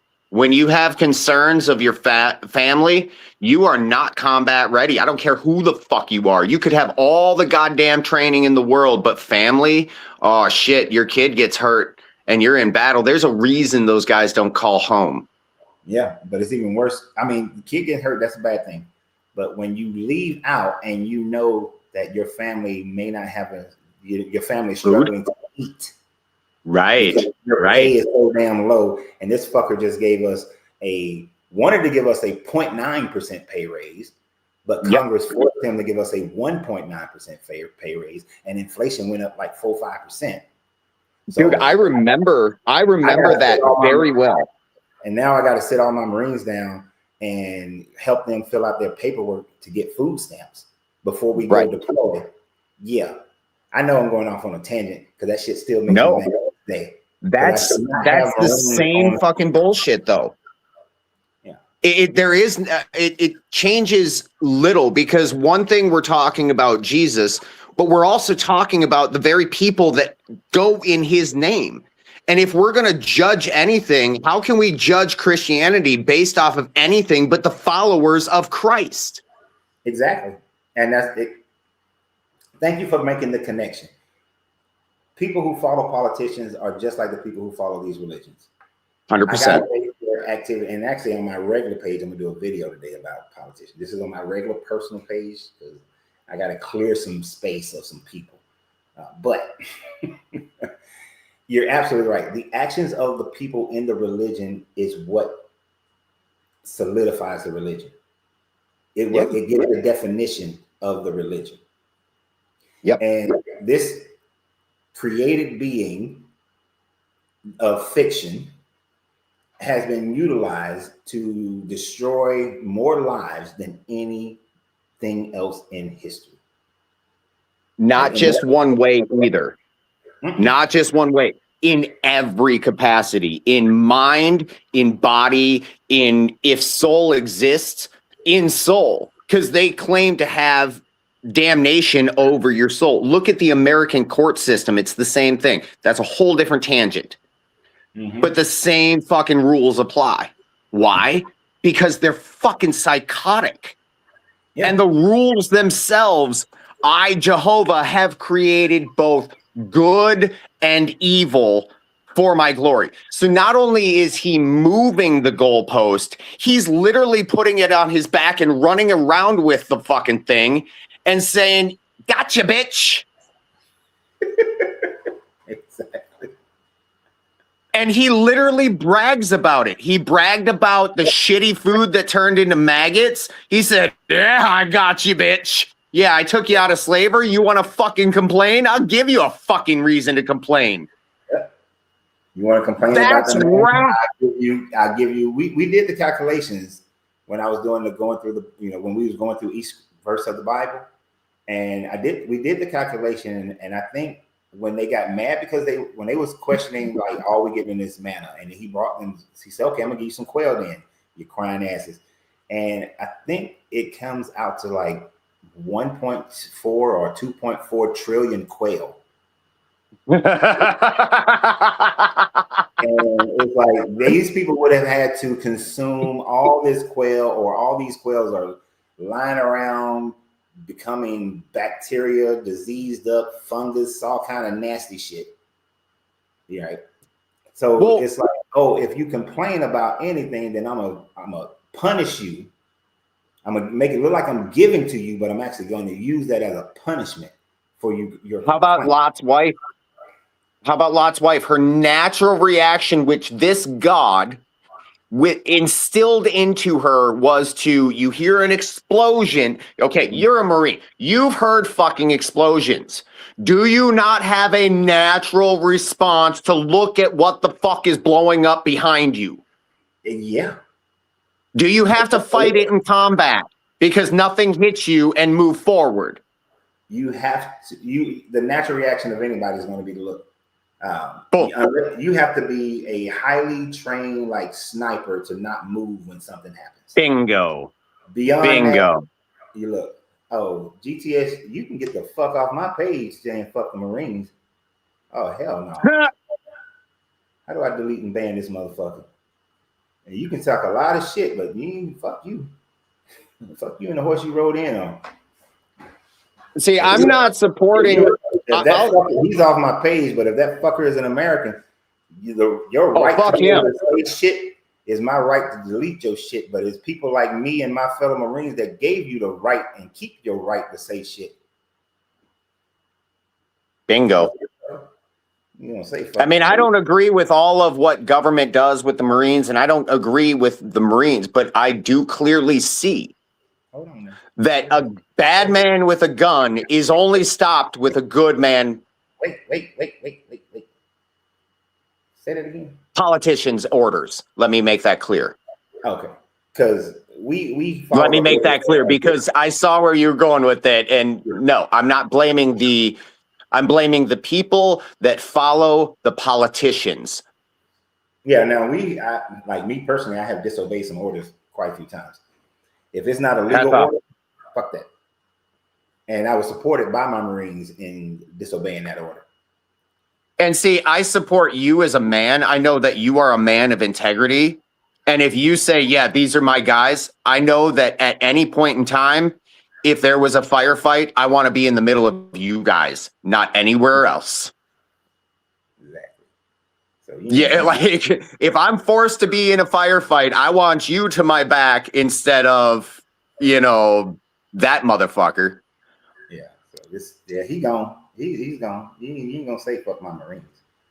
I would have done the same if he said the Army, the Navy, the Air Force.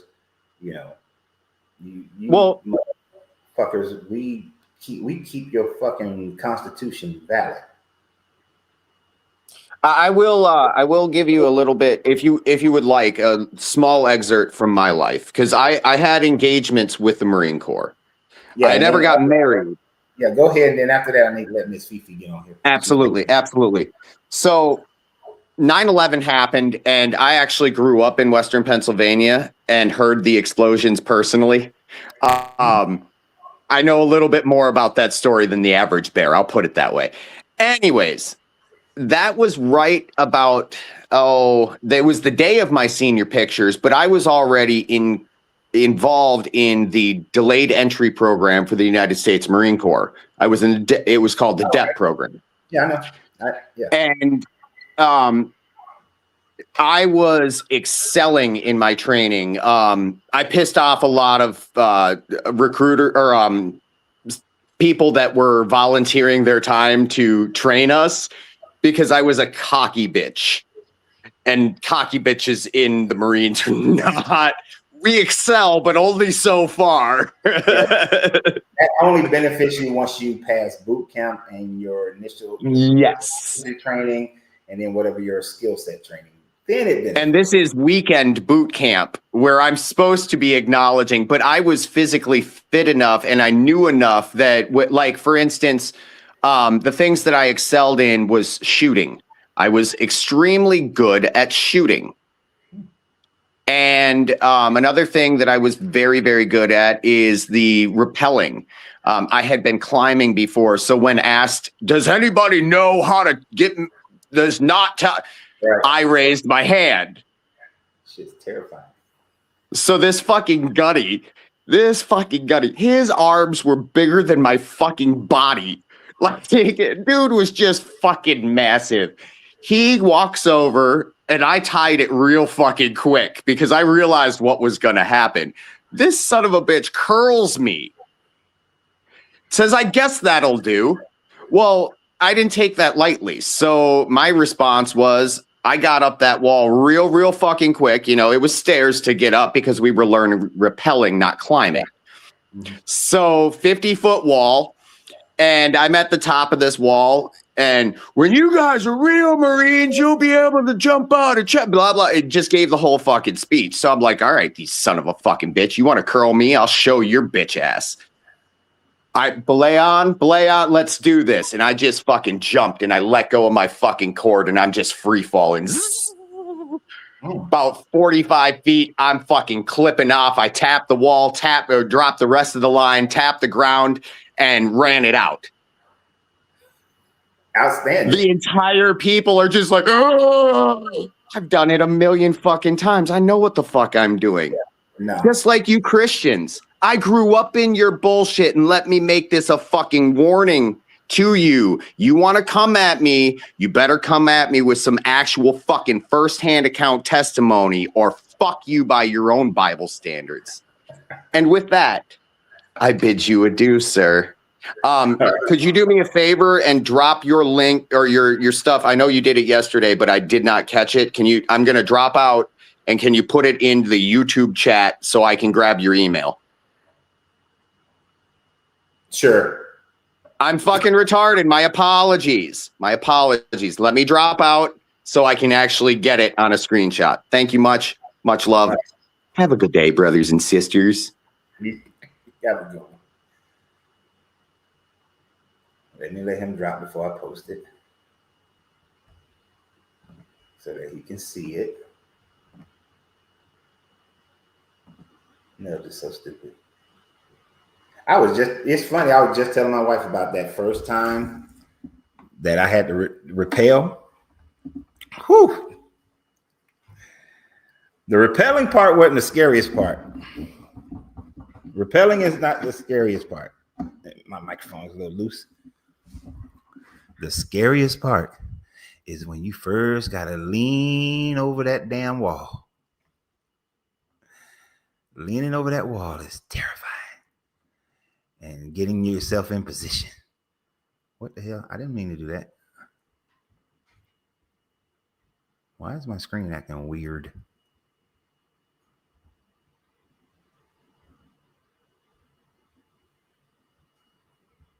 What did I hit? I hit something. Well, I'll figure that out while Miss Fifi is on here.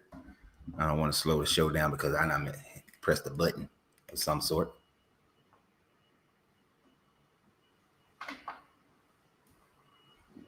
How you doing? Hey, Miss Fifi. How you doing?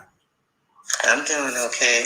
I listened to the last guest to a point, but when you use 3 cuss words and a run-on sentence, I can't listen to you because it's just too many cuss words for me. It does something to my stomach. I don't know what it is. Anyway, I see that the topic of these, but he had a lot of good information in the beginning. It's just that, I understand. Everybody has. I'm not talking about your guests in a negative way. I'm just saying I couldn't listen. No, anyway, the topic at hand is the historical Jesus. Yeah, it's a historical. Yeah, historical Jesus is fiction. Let me make it bigger for you. Is fictional or legend at best. Legend at best. Before deconstruction became something that Black folks did, what they did was they changed the image again. We talked about identifying how people identify with their God. So I think it was the late 1990s when they started making this Black Jesus. So people say, "Oh, I'll stick with the church since it's a Black Jesus." Yeah. And then they say, no.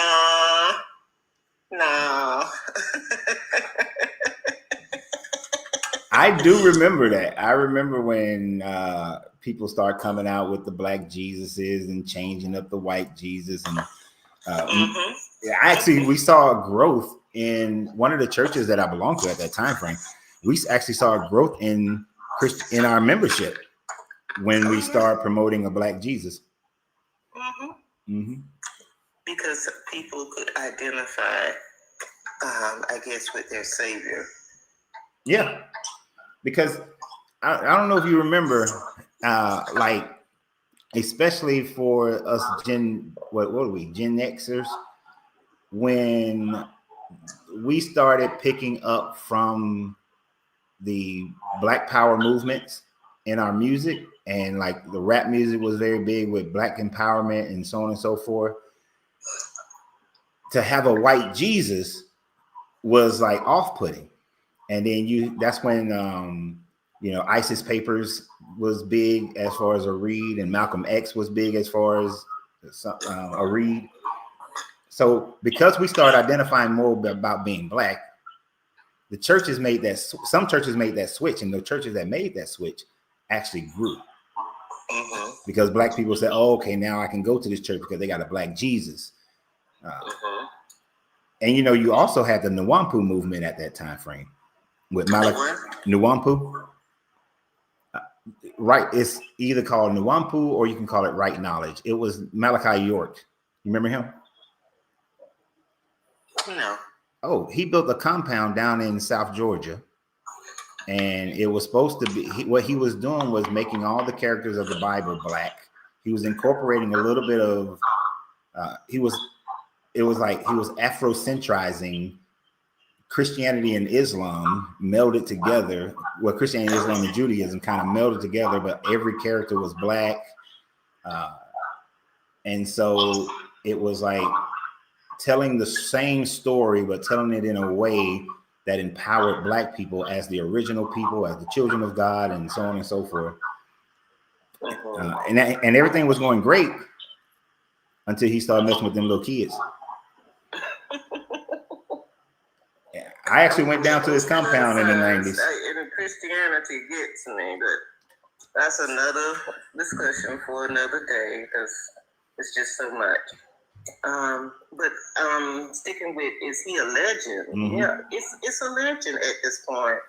Because even though the Bible is supposed to be about, well, the New Testament is supposed to be about Jesus. Jesus never wrote anything, so we really don't know what or who he is. Just what Exactly. And the funny thing about it is that other people who were considered to be Messiah types back in the day, like Apollonius of Tyranna, he actually wrote stuff. Apollonius wrote things.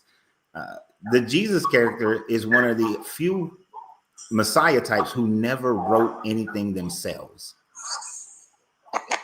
Which then makes you wonder, if the Jesus character didn't write anything, then did he even exist? Because most people back then had to have they wrote stuff about whatever they were teaching, Right. Look at all the church fathers. They all wrote, but Jesus didn't write. None of the apostles actually wrote.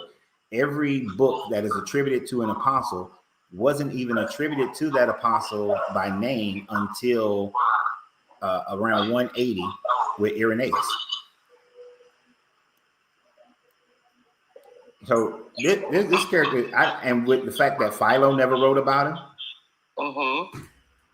Philo at least would have wrote about his heresy towards Judaism if he existed. Okay, because he was against all the rules. Well, he was against Christianity.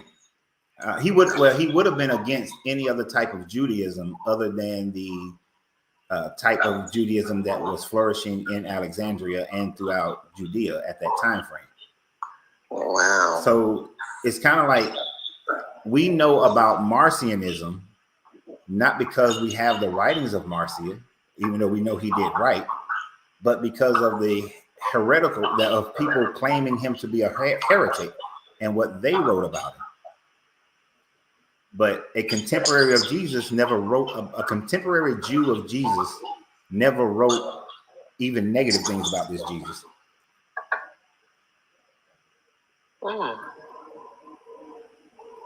The first people who wrote negative things about this Jesus doesn't happen until you get to Tacitus, which is he's writing around 100, 116.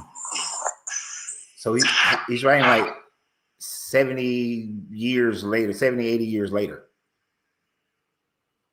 of talking about how disgusting these worshipers are. And I'm not convinced he's talking about the Jesus of the Bible, because he named their leader by name as Christus and not Yeshua.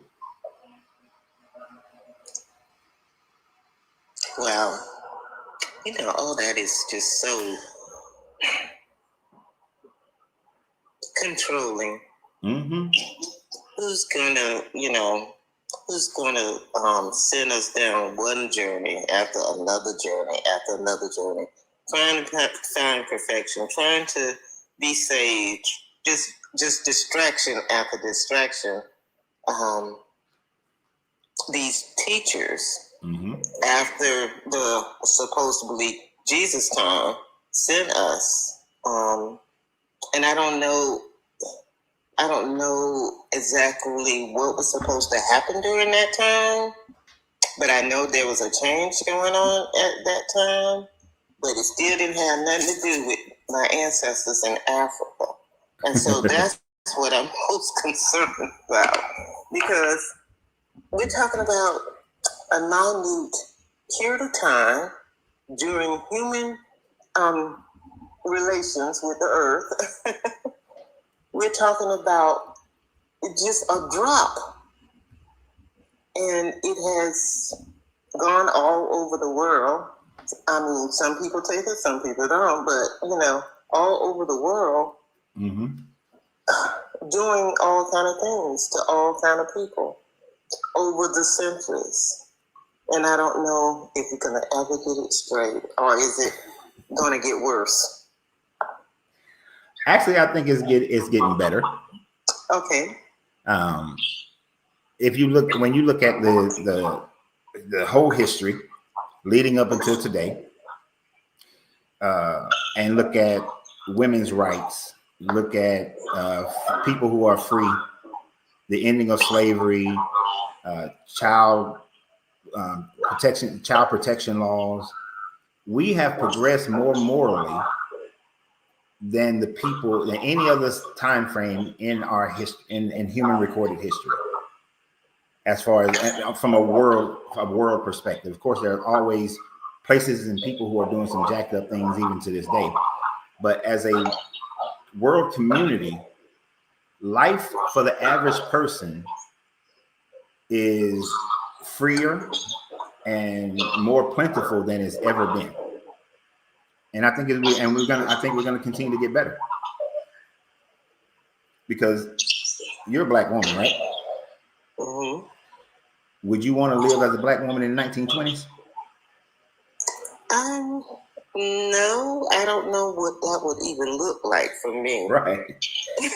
And even if you go back into pre-colonization of Africa and you study some of these African tribes, women still didn't have in most tribes, women still didn't have equal rights to men.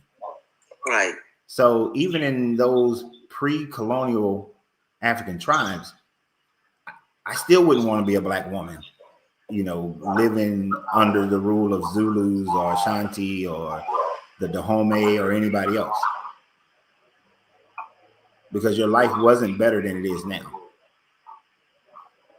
You were still pretty much property, and they still participated in forms of slavery. That is true. So I think the world consciously has gotten better. I think so too. I think about my grandmother. She died a year ago on the 8th. And, I think about the things that she had gone through as a young girl, mm-hmm. as a teenager and all of that. And then, growing older and seeing just so much. How that would have been, I mean, maybe, mean, she survived it, but she got married when she was 14 to my grandfather. And I don't think that she had any choices. I don't think women had a lot of choices. They did.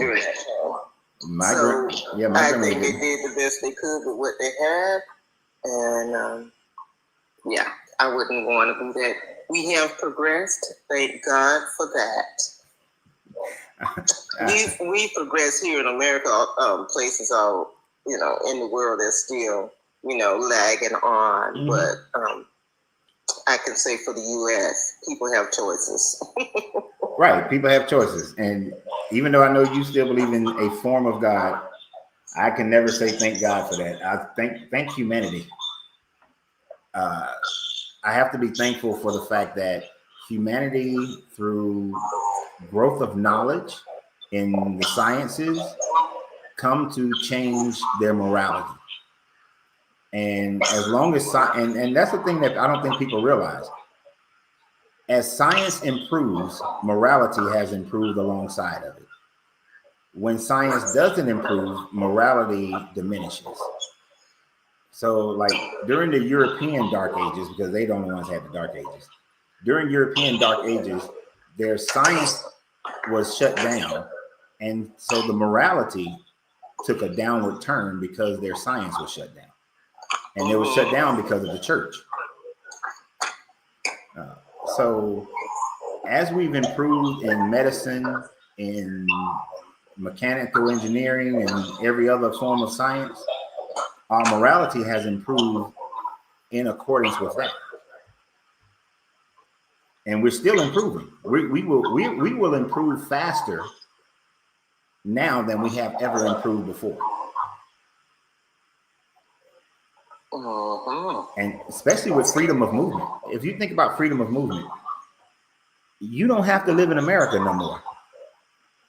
It's easier to move to another country where whatever your situation is, black, white, male, female, there are other countries where you're treated better than the one that you're in, and people are taking advantage of that.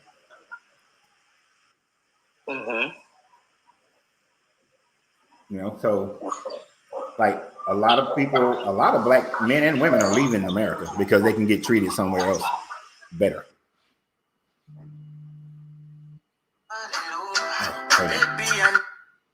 Sorry, my phone rang. Yeah. Yeah, I know people can be better off in other countries. My husband is from Ghana, and that was one of the places we thought about retiring. At least be there most of the time because of the fresh vegetables and fresh fruits. I mean, things are more organic there. Yep. And, I think it'd be better for us to age under the palm trees, even though I live in Florida. Ooh, not Florida. Yeah. No, but I mean, that's the true thing. Like two business owners that I know, and they were two men, they're gay. And when they kept saying, if Trump wins, we're moving. If Trump wins, we're moving. I thought they were just talking trash, but he won. And about 3-4 months after his inauguration, they moved to the Azores. They sold their business, sold their houses, and moved to the Azores. Because for them, they were like, nah, what America is doing and with this MAGA mentality of Christianity, they were like, we're getting the hell out of here. It is kind of weird how they use the Bible and nationalism, the way they express their beliefs. Yeah. I think that's the scary part of it. You express it in a way that's not what we would call loving. So maybe it's not the loving part of God that we are seeing with MAGA. Maybe it's that chaotic God. Yeah. And I know the way they and I use God loosely. I say the Creator, but I use God loosely. So. Right. I understand. I mean, you explained it before. I understand what you mean when you say God. That's why said, I know you think of God differently from the biblical version of God. So I'm with you on that one. I understand what your meaning is, but I just, the way they utilize, and that's the thing, most Christians don't really understand the Second Amendment. I mean, the Second Commandment. Okay. And the Second Commandment is not, thou shalt not take the Lord's name in vain. Most people think that means that you shouldn't say stuff like, God damn it. That cursing and utilizing this guy's name is taking this guy's name in vain. In actuality, what it means is that taking this God's name in vain is when you do bad things in the name of this God. So when you go and genocide some people in the name of this God, when you oppress people in the name of this God, that actually is a violation of the second commandment. So when these people who are claiming to be Christian, but they are creating physical tension between groups of people simply based on their color or their gender or anything of that nature, that is taking this God's name in vain. So I'm gonna do the video I'm gonna do on my regular channel, my personal channels today, personal Facebook channel, and I'll probably share it to these channels, is the fact that I was cool having people who are Republican and still being on my pages, but and they were Christian Republicans on my personal page, but now there's multiple things I can point at where I have disagreements with our current government, and we can disagree and still be cool with each other. But when this person goes to the point of saying that he's going to change, he's trying to get rid of Juneteenth and trying to get rid of MLK. And the first volley that he's throwing down right now, the volley he's throwing down right now is that no longer will the national parks be free on Juneteenth or MLK Day, which are federal holidays. The parks are usually free during federal holidays. And he's trying to make it free on Flag Day, which happens to be his birthday. The fact that he picked Juneteenth and MLK Day just shows what in biblical times would have been ethnocentrism, but just shows racism. And the fact that you still would support this man and call yourself Christian is a violation of the Christian doctrine of the day. It is not a violation of the Bible, because the Bible supports ethnocentrism, which we call racism, but it's a violation of what Christians claim they stand for today. And so how can you still support that? And if a person supporting division in this country, you can't be my friend, even the bullshit friendship of Facebook. I mean, because Facebook is not friendship, but you can't be. I don't want to see you. I don't want to deal with you because you are supporting tension and separation of people and false narratives by doing that. It don't even have to be like that. Why would you? I mean, he could have easily just said, he could have just tried to make his birthday a freaking national holiday and build. Nobody cares about Flag Day. I mean, Flag Day I don't even think that's a federal holiday, right? I'm not sure if it is or it isn't. But I don't think it is. Yeah, I don't think so either. I've never heard anybody say, "Ooh, I'm off today because of Flag Day," or the bank's being closed because of Flag Day. So I don't think it's a national holiday. Make that a holiday.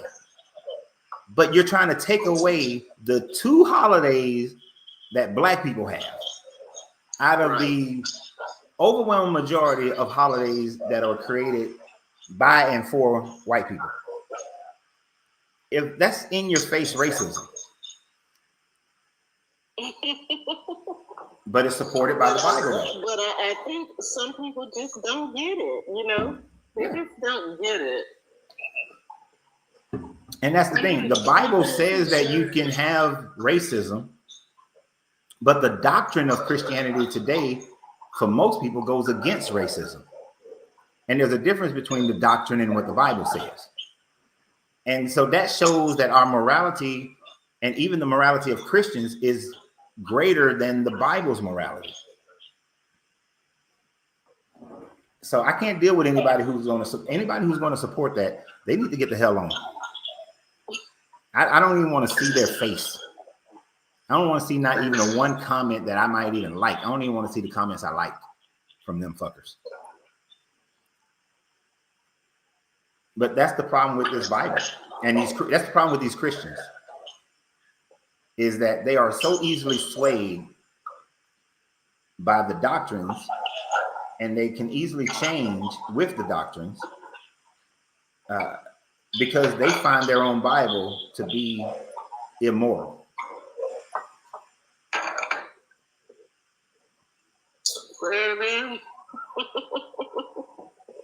Yeah, and I try not to make this channel political, but when I saw that last night, that just pissed me off.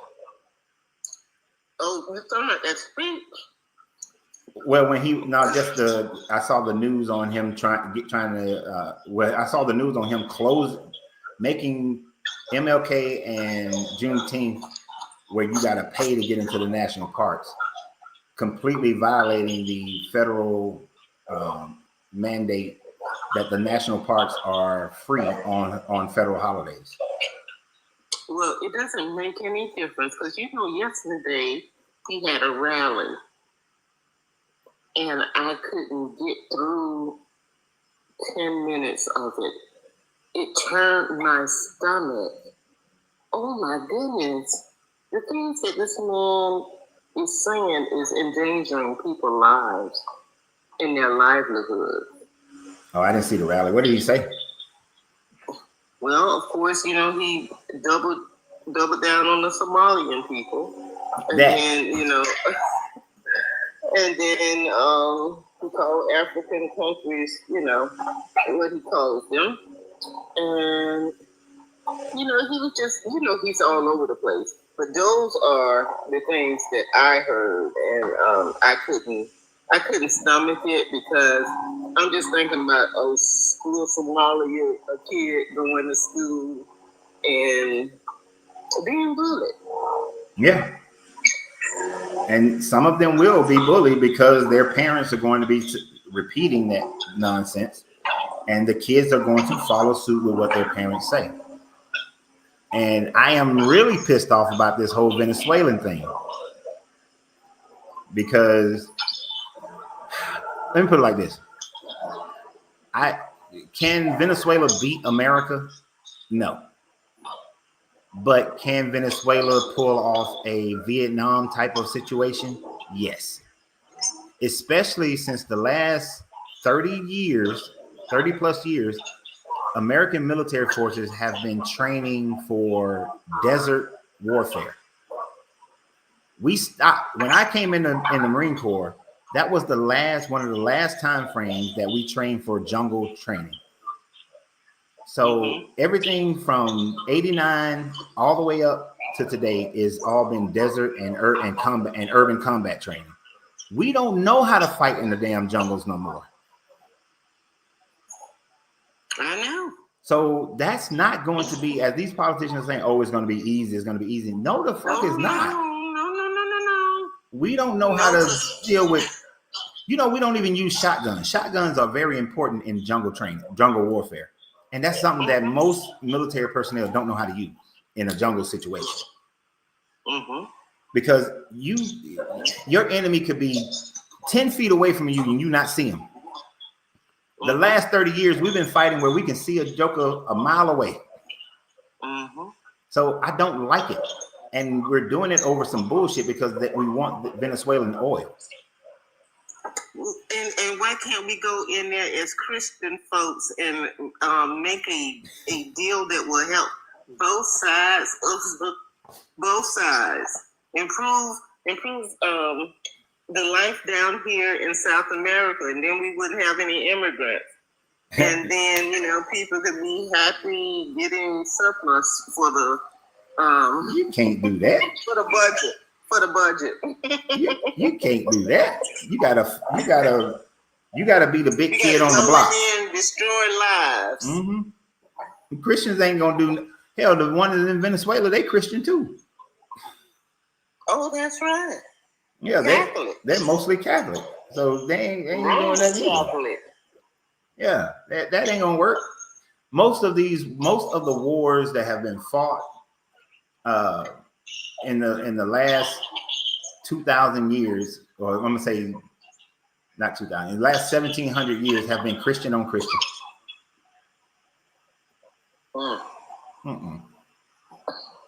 Can't even get together over communion. Oh. Yeah. So, and my thing against Venezuela is not about the government. It's about the people who got to actually go in there and fight it. Rich people like to start wars that poor people got to fight. And that's bullshit. Yeah. At least go back to the day where the rich folk fought too. They're not fighting. No, they're not gonna fight. They like to talk about medieval times, but in medieval times, at least I give the kings and the lords and the dukes, at least they was on the battlefield. These fuckers are not on the battlefield. They sit back in their little office and they send other people to go and fight. So they can kick rocks. But anyway, I done got way off subject. See, this is why I don't do political stuff. Well, sometimes it comes in. We don't want it to, but it comes in, and get it off your chest. Yep. Because honey, after yesterday, I was afraid for my husband because I was like, oh Lord, he going to work. He the only black person up in there, and it's no telling what someone might say to him, or just mistreat him in some kind of way. Yeah, and hell, I'm concerned. One of my daughters, of my blended family, if you were to see her, actually two of them, you might look at them and think they're Somali. And they just as born and raised in America like anybody else in America. But to look at them, you could automatically say, oh, they look Somali, so we're going to take them. Mm-hmm. And that's bullshit when you got these people out here basing it on what a person looks like. Mm-hmm. And I put it out here. I don't care. Let them try to take one of my daughters. I was gonna say they gonna bring the Marine out of you. Let somebody try to take one of my daughters. Mm-hmm. And I'm not even gonna waste time going through some legal action. And I know a lot of people say shit like that, but I back up the shit that I say. I wish a motherfucker would. Sorry for the cursing. I know you don't like the cursing, but I wish they would. I still got friends. Oh yeah. Anyway. Yeah. It was. So anyway, you probably just woke up and took care of yourself, and then you jumped on. You probably haven't listened to any of the news. I haven't listened to the news. It was enough for me to hear what I heard and just say our country needs a scientist to discover something so our morality could go up. Yeah, because there's a person who made a comment telling me he disagreed. Nuclear science improved, but we have become more unethical by using nukes. We haven't used a nuclear bomb, period. I don't know what that commenter is saying. Oh, I think he wants to come on too. But we have not used, when have we used a nuclear bomb? Let me let this joker come on, Miss Fifi. Okay. All right. I'll talk to you later. Talk to you later. And take care and have a successful exam tomorrow. Thank you. I appreciate that. All right. All right. Bye. Let me see if he's still there. And then you'll be next, Billy. If this person is still there. No, I guess he left. But yeah, there was Remy. What does that say? Ibrahim. Yeah, we have no country has actually used a tactical nuke since Nagasaki and Hiroshima. So your statement of nuclear science improved, but we have become more unethical by using nukes. No, that's no. Actually, we've used more nuclear science for cancer treatments than we have used it against people and trying to destroy them. Even though I disagree with the use of radiation therapy for cancer, since it has a 98% failure rate. I know my this first examination tomorrow has nothing. It's a overall physical, and then I will do some other examinations after that. I can tell you one thing: which I don't plan on ever having cancer, I expect never to have it. I guarantee you, I will not take radiation treatments.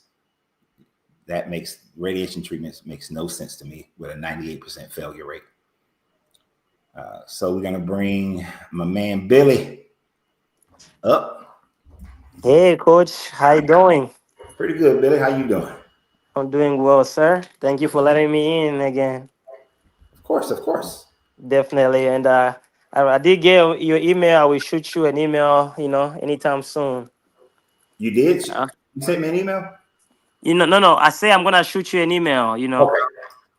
Yes. Just wanted to speak on the topic. I want us to get into it All right. about the historical Jesus is fictional, and definitely agree with that because as far as I can tell, the first maybe we can say maybe it's not proof, it's just claim. It's from Paul. Yeah. Now, Paul, he doesn't know the Jesus that was on this earth. He knows like a spiritual one, like a divine one. Right. And when they say that, like when he was in the letters of Paul, he said that he met the disciples. He met Peter. He met James. And the second time he met, Peter, James, and John. But for me, what's always fascinated me is how can you meet these people and you spend, because they say he spent 15 days with Peter. This was the right time to write a story of Jesus. You are with somebody who spent almost 3 years with Jesus. You spend with him 15 days. This is the right time to write the story of Jesus. And you don't write nothing. That means Peter never told you about any of his miracles. He never told you about none of that. Because Paul, as far as I can tell, Paul does not mention any miracle of Jesus. He does not mention the birth of Jesus. He does Nope. not mention the mother of Jesus. He Nope. does not mention his brothers, his family. He does not mention Joseph. It would have been even better if, because Joseph was an old man when he had Jesus, maybe when Joseph died, maybe if Paul was like, I was at the burial of the father of, you know what I'm saying? At least something, but none of that. So for me, that's so doubtful. The first person to write about this character, Jesus, never said nothing about him here on earth. He just know him as a spiritual being. You know what I'm saying? Yeah. He doesn't know how he looks like. He doesn't know if, because they said that James, or no, these things came later, saying that James was the twin brother of Jesus. They look alike. Mm-hmm. He doesn't even mention that. He does not mention none of that. And the second thing, if he actually really met the disciples of Jesus and he told them about how he met him, maybe during, like, if it was, maybe he received a concussion when he was on a horse, he fell down, he saw Jesus. If he told them what he revealed, what Jesus revealed to him, the disciples will be like, no, that was not Jesus, because Paul contradicts everything Jesus says.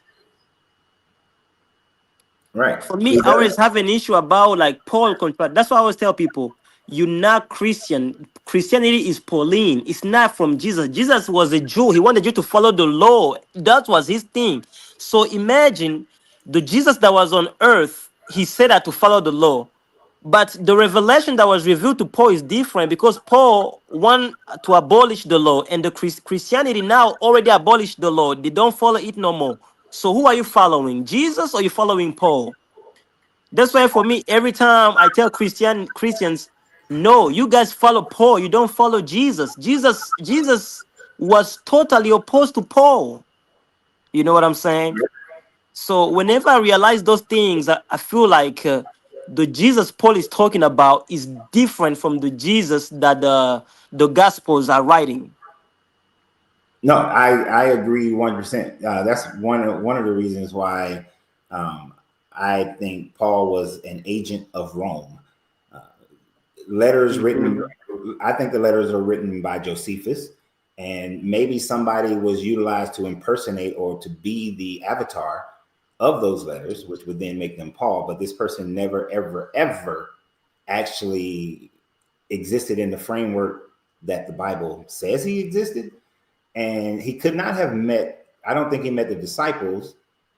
I think this is a claim that was utilized to give Paul authority. Mhm. So think about it like this. So just like half of Paul's letters are written by people who are not Paul, but who are followers of Paul, Yes. but they claim the letter is from Paul in order to give the letters authority. Mhm. So Luke because Luke is said to have been the one who wrote Acts.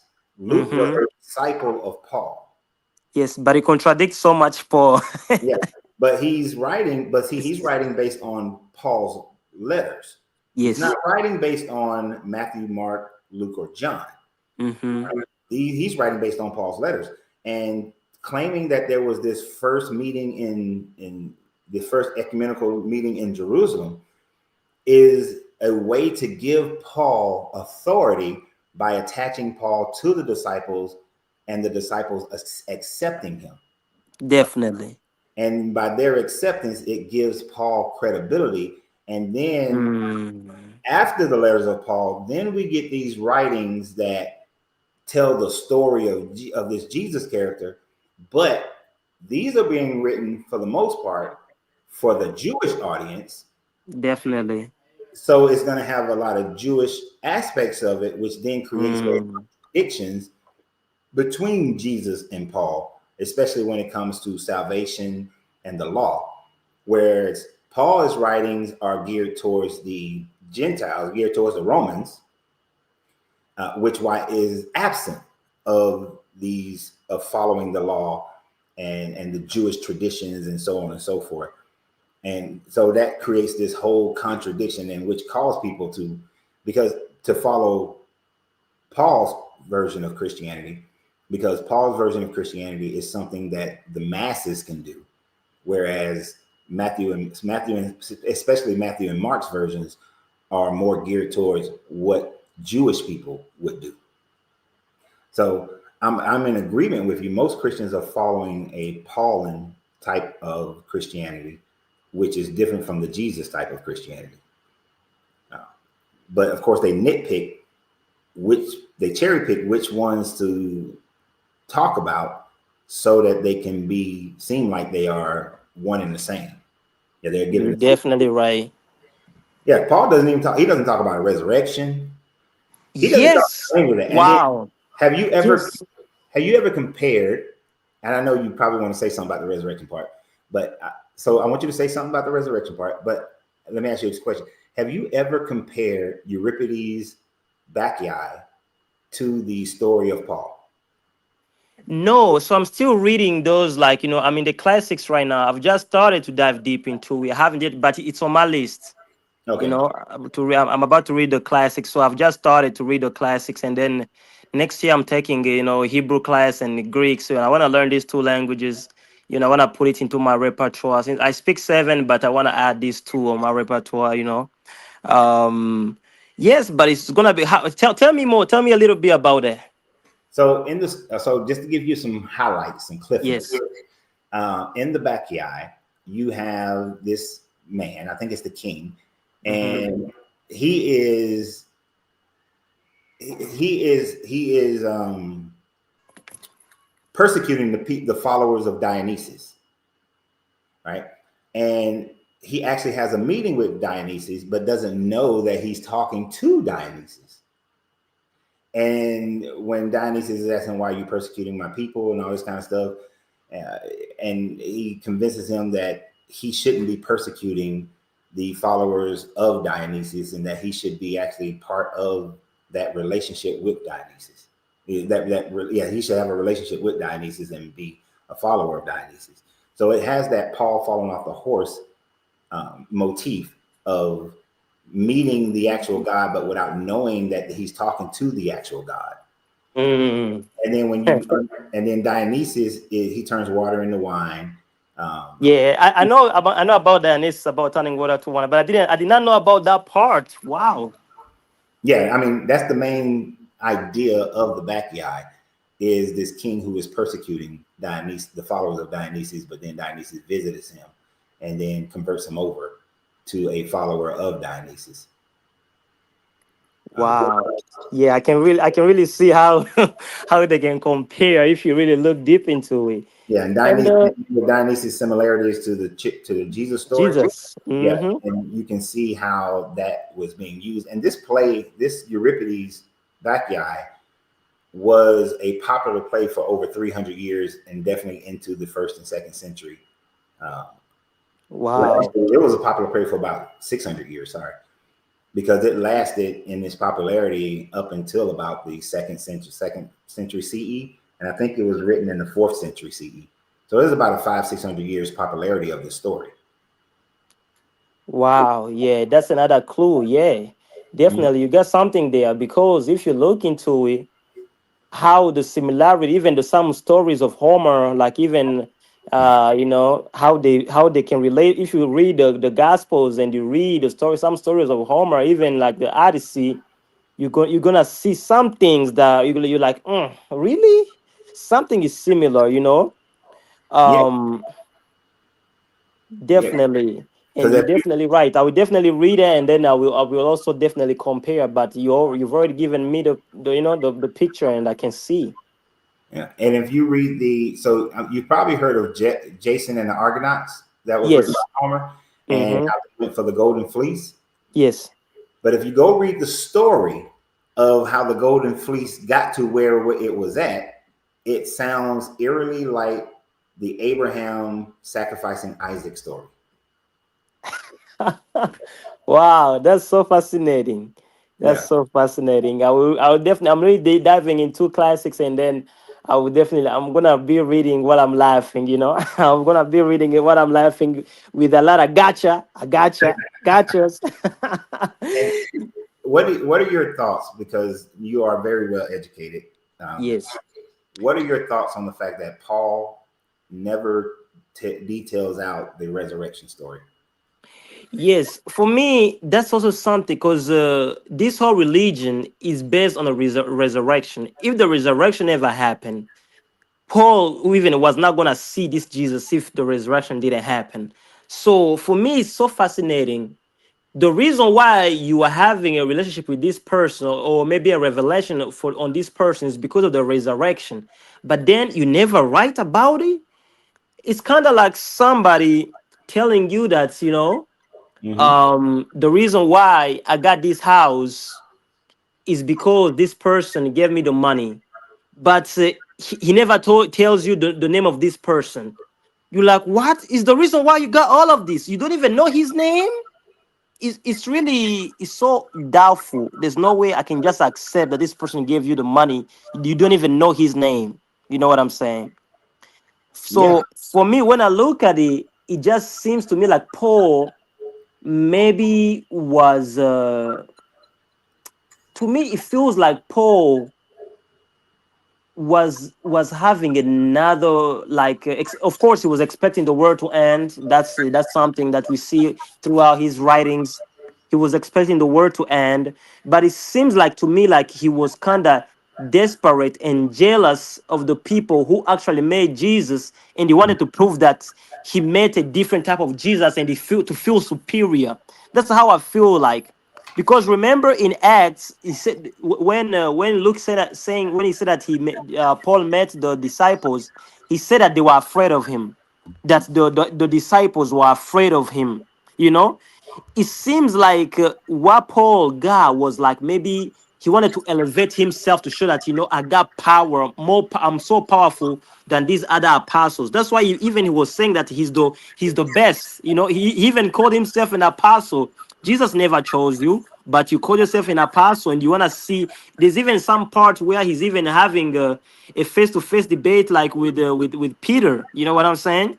It's Uh-huh. like Paul wanted to elevate himself to show he's superior to the disciple. It seems like Paul wanted to gain, maybe I don't know, to gain trust in this movement. That's what I can say. No, I'm with you. And I think it's interesting that the part you mentioned about how Paul thought that the world was going to end in his lifetime, Yes. that he would think that based on there must be some, there must have been some stories, Yes. or some being told that the world was going to end during Paul's lifetime, that Jesus was going to come back To come back. within his lifetime. And he writes this in First Corinthians, thinking that that is true, which is why he tells people not to marry. But To marry. if you're lustful for sex, then it's better to marry than to burn. Definitely. And burn with the desire of that lust. Yes. And, so he's taking these stories that are being told about this character, and writing his own versions of what he thinks people should do and how they should live, and sending these letters, because that was in First Corinthians, I think. Yes. How they should live their lives, because this world is going to end now, which then makes Paul a false prophet. But yet, because the world doesn't end, people still are following and believing in him, and he's a false prophet. Definitely. So Just the same with Jesus, because everything they predicted never happened. Yeah, not one thing ever happened that Jesus predicted. None of them. And none. But the thing about it, during first century and even before first century, for 800 years, well, from 800 years, 800 years prior, apocalyptic writing for the Jewish people was one of the most popular forms of writing for them, because they were being oppressed, or they were, I ain't gonna say oppressed, they were captives of different nations throughout that entire time. So for them, they were looking for an apostle, they were looking for a Messiah, they were looking for a type of heaven place where this guy was going to redeem them.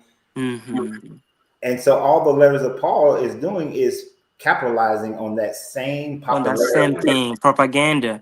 Yeah, but forgetting that Daniel failed already. Daniel had already failed. So he was, I feel like that was a coping. Daniel was like a coping for the Jews. And I feel like the Gospels are also like they're also coping for the Christians. I feel like it's the same thing. You know what I'm saying? Yeah. They are playing on the same field. And even when Christianity took top stage, they still utilize it as a coping mechanism to oppress their own people. Definitely. And whatever new people that they find. You're definitely right. And that's so when you look at it, it's so like when you see the whole picture, you really see it all. And especially, right now we are approaching Christmas. Today I was thinking about something. I don't know if you ever realized that when you're reading the story, the Jesus story, the birth of him. Whenever I think about, about Bethlehem, if we think about the story of him being born in Bethlehem, when Herod said that they should go start to kill, when Herod heard that the Magi are looking for Jesus, he sent people to kill all the kids that are under 2 for me, then I'd be thinking, if this was really a God, how about these other babies that are gonna be murdered just because for you to be born? How about these babies that are gonna be killed? You Right. know, so whenever people say that the birth of Jesus is a beautiful thing, for me, I feel like it's a horrific story because these other babies were killed. You know what I'm saying? So Yeah. then imagine just even from just your birth, you Jesus, if you are God, just your birth, like created, a lot of like a lot of murder for these babies, and then you are just we just gonna have to praise you. Like I was so mad when I realized that. I was like, oh, this time I've been reading this too. I never realized that these babies were killed. You know? Yeah. And the only solace that I take in it is that it is unlikely that the story is true.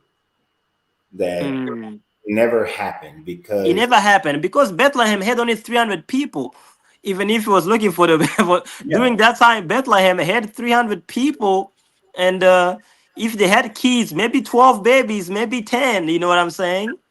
But then, as you know, Matthew trying to, Matthew. The problem with Matthew, he trying to make Jesus show that Jesus is the Messiah by quoting the Hebrew Bible in a wrong way to make sure that he like it's like it was like maybe a prophecy being accomplished. Because remember, when Rachel is crying for her children, that was for the Babylonian captivity. But then Matthew brings it in that the baby is being killed in Bethlehem is the fulfillment of the baby, like the one that was in Hosea when the prophet is crying about the mother being weeping, like Rachel is weeping for her children. You know, so Matthew, Mhm. he's trying to make it like if, oh, this is another prophecy being fulfilled. You know what I'm saying? Right. And it's not. And he misquotes the whole thing as well. Definitely.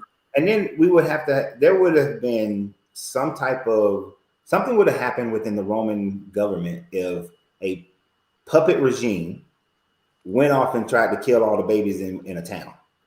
That Yes. there's it's unlikely that the Roman government would not have called that into question since they were under Rome's authority at that time frame. And Definitely, and don't mind me. The of course, King Herod was, when I read his history, I feel like he was a terrible king. But at the same time, even Josephus wrote about him killing his wife, doing this, but he never wrote about him murdering those children. He never wrote about it. You know what I'm saying? So the same Josephus, Jesus, like the Christian always be like, oh, Josephus wrote about Jesus, but he never wrote about it. You know what I'm saying? So even a historian never mentioned that. If that had happened, it was gonna be a big news. That never happened. no, and it doesn't. And you would think that Josephus, or even Philo, Yes, one of Philo. them Yes. would have written about that, and neither one of them, from my understanding, write anything about Mm, Herod killing kids. definitely. Yes, I have a question for you, Coach. Uh-huh. Do you think that Jesus spoke Greek? Um, he probably did speak Greek, but being able to write Greek, probably not. Okay, but the main language that was present where he's from was Aramaic mainly. Yeah, he would Oh, have if he knew how to write, and mm, with him being the son of a stonemason, it's most likely that he did know how to write. Uh, so he would have written in Aramaic, not so much in Greek. He may have been able to speak Greek, but not write Greek. Uh, it's kind of like I took some years of French. yes, No, even better. I lived in Germany for 3.5 years. yes. 30 years ago, 20, 30 years ago, I could have conversations in German, Mm-hmm. but if you asked me to write in German, that wasn't going to happen. And it was because I just lived in an area, even though I wrote in English, spoke in English for my job, and grew up that way. I still, in living in Germany, I just learned some German, Yes. but then I couldn't write it. I couldn't write nothing in German, maybe a word here or there, but to be able to write a gospel level of writing, hell no. Jesus didn't write in Greek. He wasn't of the upper echelon, which if he was, and if he did exist, he wasn't a person of the upper echelon where you would go and learn how to write in Greek. Definitely. Yes, and So, on the other hand, would have. yes. And that is like I always think about it like the gospels how they are written in Greek. But if I think about it, maybe if he spoke sometime in Greek or in Aramaic, it's so hard to tell which parts really can you remember, because I don't think that the apostles or the disciples really, because I remember in, is it in Acts or in Romans, they are called unlettered, like they were uneducated, the apostles, you know. Yeah. Yes, so for me, it shows that they never. It's not Mark who wrote Mark. It's not like as you said, the names were attributed to these gospels later in 180 CE. You know what I'm saying? Right. So whenever I realize that, for me, I always tell people, I think it would have been better if this God himself wrote his story down, or maybe maybe because he was having a following, like let's say the guy who buried him in his tomb, what was his name? Is it John of Arimathea? Oh, no, his actual name is Josephus of Arimathea. Josephus of around. So if Josephus was rich, so you mean because there's also another woman who was also rich, who was working with Jesus. Why they didn't have any scribe to write the story, maybe to write a story? You know Right. what I'm saying? You would Just think like how just like Martha how would Paul have used asked to him. do it. Like Paul did not write all his letter. In some letters, you can see Paul was just dictating. Someone else was writing the letters. You can see that someone else was writing the letter for Paul, but Paul was just speaking. Then someone else will write those letters. So I'm wondering why didn't Jesus or his disciples talk to Joseph Arimathea, who was rich, to get a scribe and let him sit down and write this story about this guy? You Yeah, see what I'm saying? and you would think that Martha, who was a follower of his, would have, and she was wealthy, that she would have had, being a wealthy woman, she would have had scribes, or at Yes. least could have paid a scribe to write certain things. You would think that Martha would have had, especially since he resurrected her brother, would have had Yes. the Oh, Martha was ability. the sister of Lazarus. Yeah, Yes. you would think that she would have had somebody write down these amazing things that this so-called character did, but Yes. Martha doesn't have anybody write anything down, and it wasn't like scroll writing was this thing that didn't happen during their time frame. It was a Hmm. big thing during their time frame to write shit down. So the fact that he didn't, that there's no evidence of that, it calls into question: was there this walking around? Was this dude walking around doing this preaching or not? Definitely. And also there are some miracles that Jesus did that I've always questioned, especially the one of spitting in the mud, then after putting it on someone's eyes. For me, I feel like whenever Christians see people doing Hellenistic, like maybe they see like African people do the juju stuff, oh, this guy, that's the devilish thing. But I'm like, if these people saw Jesus spit in the mud and do that, they would have called Jesus like, oh, this from the devil, because there are two places where Jesus healed somebody by using material stuff. Without, it's not just praying; he's using stuff. You know what I'm saying? They could have called him a magician, or maybe a sorcerer. Because you remember when he puts it in, when he does that miracle. The first time the guy doesn't see, he say, "I only see trees." Then people are trees. Then he does it a second time. Then it works. You know what I'm saying? So Yeah. that miracle, or I always question that miracle whenever I read the text. And I additionally question it because you can find that miracle in the that was supposedly done by Apollonius of Yeah, Tyre. Apollonius, yeah, he did spit in someone's face. Yep. Yes. And then you find that same miracle being done by Vespasian uh, Yes. through the power of Serapis down in Egypt where Serapis. he went to Rome. Yes, So sir. we got this story being written down we got the two versions of the same thing happening at different time frames. One in the 1st century, the second time it's being written is in the 2nd century by Tacitus. But they are, and then it's copied into, I say it's copied into the Jesus narrative because it was a popular form of miracle working. And Definitely. Apollonius was claimed to be a magician who was just creating disturbances within the Roman Empire. That he was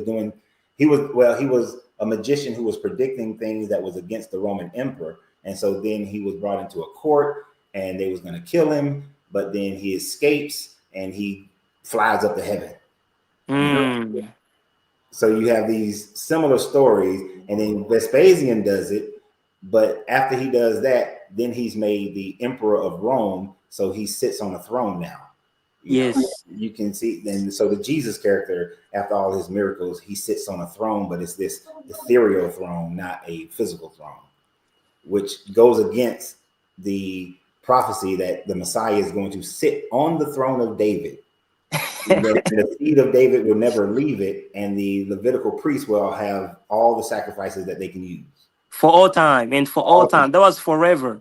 You know what? For me, I always tell people, by the time Jesus came, the messianic prophets had already failed, because he said it was supposed to be there forever. So by the time you come, it has already failed. You know what I'm saying?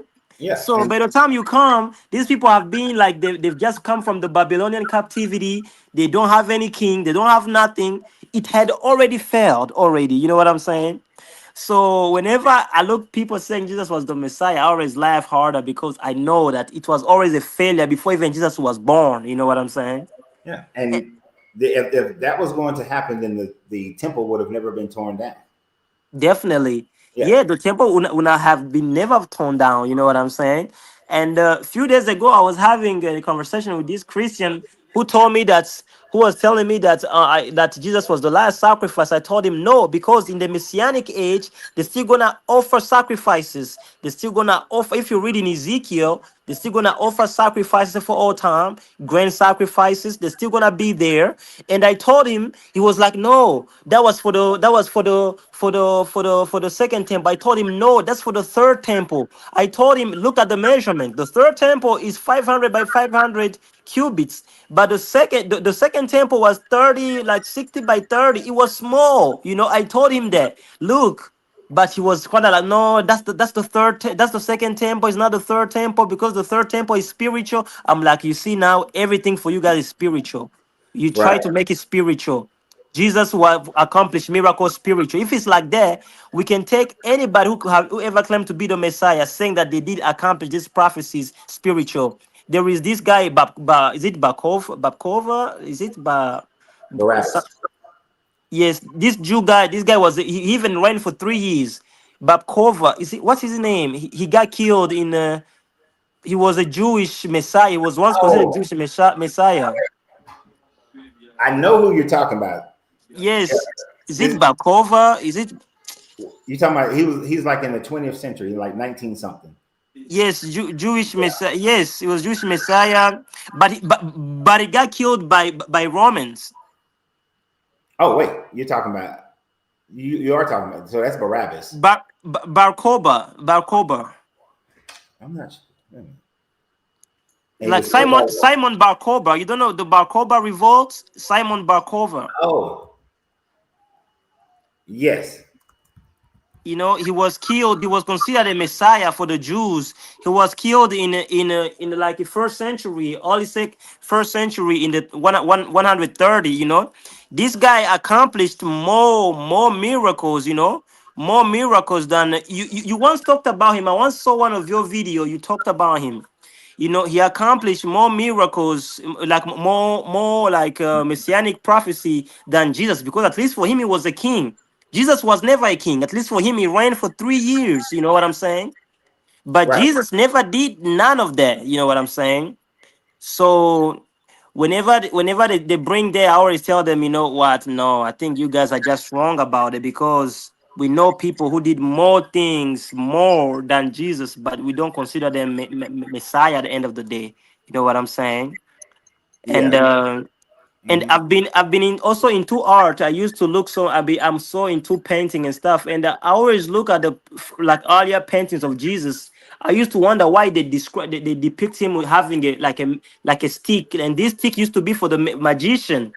But when I read about that miracle that I told you about, when he's healing somebody by spitting in the mud, I realized this was one of the reasons why he was once considered a magician. Because the earliest like paintings of Jesus is depicted as a magician. You know what I'm saying? With the stick of magicians, you know. And whenever we look at those things, it just shows us that this guy is now who the gospel think. They try to tell us that the gospel, like the son of God, is not. You know what I'm saying? Yeah. No, I'm with And you. and again, as you say, to be Jesus to be historical, it's so impossible because he was not. You know, there are many people who are historical and who have better evidence. Because I'm seeing these days, I'm seeing a lot of Christians running with this thing that, oh, Alexander the Great didn't have a lot. I'm like, what? Alexander the Great he have more. He has a lot of. He had a lot of contemporary work. He has some. He wrote himself. He wrote something. We still have coins that are still in the 300 BC. You know, even his death. The people wrote when he was dying. They wrote something about his death on the same day he died. Like I'm like, you people don't even know what you're talking about. Alexander the Great was something else. He has more evidence more than Jesus. Oh, definitely. And also, there's a battle that he did. It was a revenge battle that he burned the shit out this one town, and we have the evidence of him destroying this one town. And so there's also archaeological evidence beyond the coins and the statues and the writings. In Egypt, like Egypt, they still they had the writings of him in Egypt. You know. What was the name of that damn town? He burnt the shit out of some town. So I mean, it shows archaeological evidence of that he fought these people. You know, Yes. so we can see that Alexander existed. Mm. And it's beyond just, even though we do have contemporary writings, which we have zero contemporary writings of Jesus, we got contemporary writings of Alexander. And they always try Yes. to say that they have more evidence of Alexander than they do of Jesus. And I'm like, no, you're just talking about the 5 biographies that were written like 300 years after him. But those quote some of the writings that we still have, you know, little scraps of the original writings from the people who was walking around with Alexander at that time. Definitely, we have, you know, from his generals writing. I think even the town he was talking about, I was reading I've been reading some books about him. I think is Persepolis. Is it the town you're talking about? Persepolis, the one he burned down. I think is Persepolis, if I'm not mistaken, of the town that he burned down. Yeah. Yeah, Persepolis. Yes. Yes. We have Yeah, writings it of was those the people writing. You know what I'm saying? Yeah, it was the Persian capital. Yes. Thank you. Yeah, it was Persian capital of Persepolis that he burnt that shit down. I forgot what he was so vengeful about that city about. I think they did something to his dad or some shit like that. That caused him Definitely. to burn the city to the ground. Definitely. And this is the thing that these days I'm reading these classics, and something that I've realized, like the Gospels read exactly like these writings. This was the same genre. These people, they write true history, but they put in mythological things inside of them. It's the same thing with the gospel. That's why I always tell people, I'm gonna read the gospel the same way I read the classics. I'm gonna see the history in it, but the mythology I'm not gonna accept it, because I'm not gonna accept the mythology about Alexander the Great. So why do you want me to accept the mythology about Jesus? When I read Matthew, it reads almost the same with Alexander's thing, you know. So whenever people always want to make it feel like if this is special, I'll be like, no, it's not special. It reads exactly the same. Yeah, and they do. They all you can see. That's one of the things that linguistic archaeology looks at is the style of writing during the different time frames and how those styles also incorporate whatever popular motif is going on at the time frame. And you can see the Greek influence of how to tell the Greek stories during the time frame of the writing of the Gospels, and you can see the Persian influence and the Babylonian influence in some of your Old Testament writings, and how these Yes, people wrote. And they took these same mythologies and converted them over into their own stories. you're Just definitely right. the original writings, they took these Canaanite stories and made them into this first version of Israelite stories. And those Mm, Canaanite stories, you can tell that they took them from the Akkadians and the Sumerians, and they just kept massaging the story over the centuries based on their time frames. That's why Daniel is mm. not written by the same author. It's written by multiple authors over like 150, 160 years. Definitely, yes, Still is written yes. over a 200-year time frame. Yes, and that's the same thing that I be telling people. The Bible is not univocal.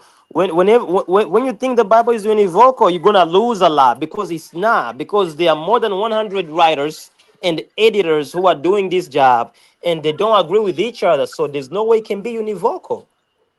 Oh no, definitely not. I mean, we can see that from Genesis all the way through to Revelations that these are different writers who are making they make God different, they make Jesus different, the Exodus is different. All these different writings are all different because and they have different, and it demonstrates the different concepts that these people had about God, even Mhm. patriarchs and all of the prophets and everybody else. Yeah, You're definitely right. yeah. Yes, sir. Yes, I got sir. And I want yeah. to thank you so much for letting me in again today. I learned a lot, and I really like the knowledge that you've shared with me. I will go back listen to it so I can make some notes because I always want to take notes whenever I learn something new.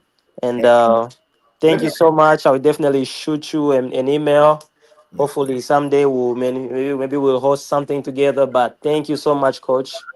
No Um, problem. And I'm I look learning. forward I'm still learning, to and thank you for sharing everything.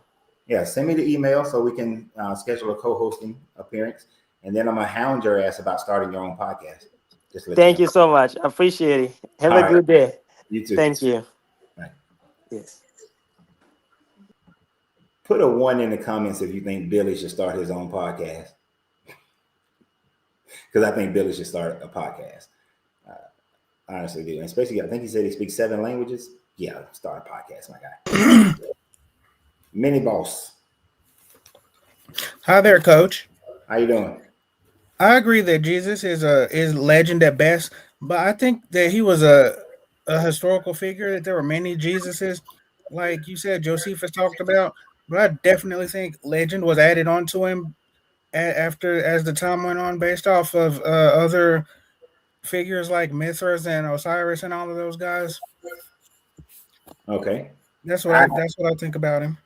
Well, I can agree that he's a legendized character. Yeah, he's a definitely a legendized But character. I don't see any evidence of there being one single person Yeah, that, me neither.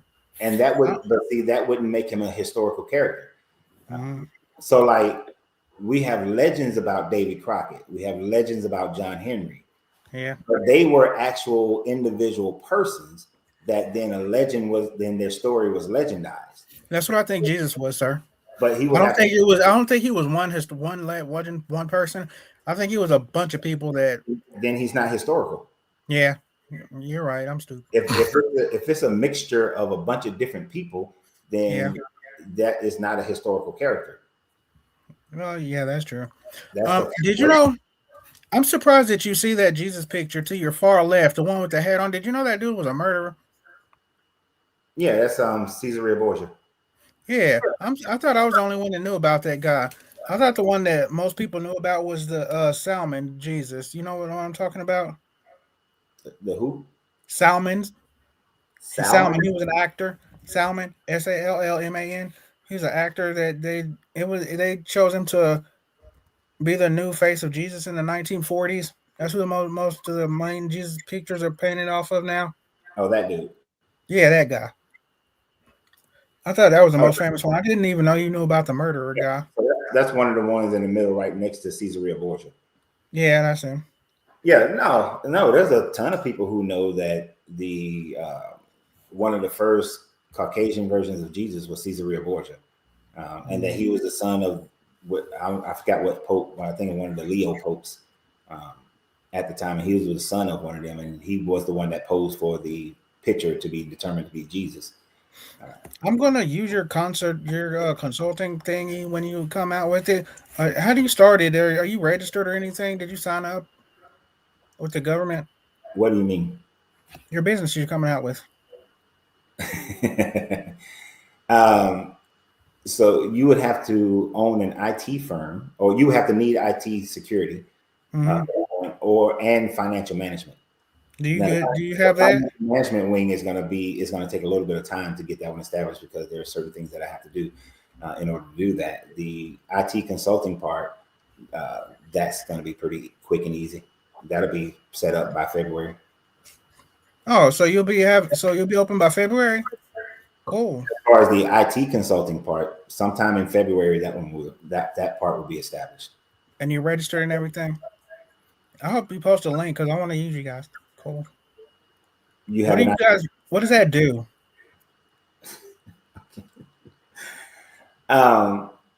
IT security consulting firm pretty much just sets up and monitors and assists in your IT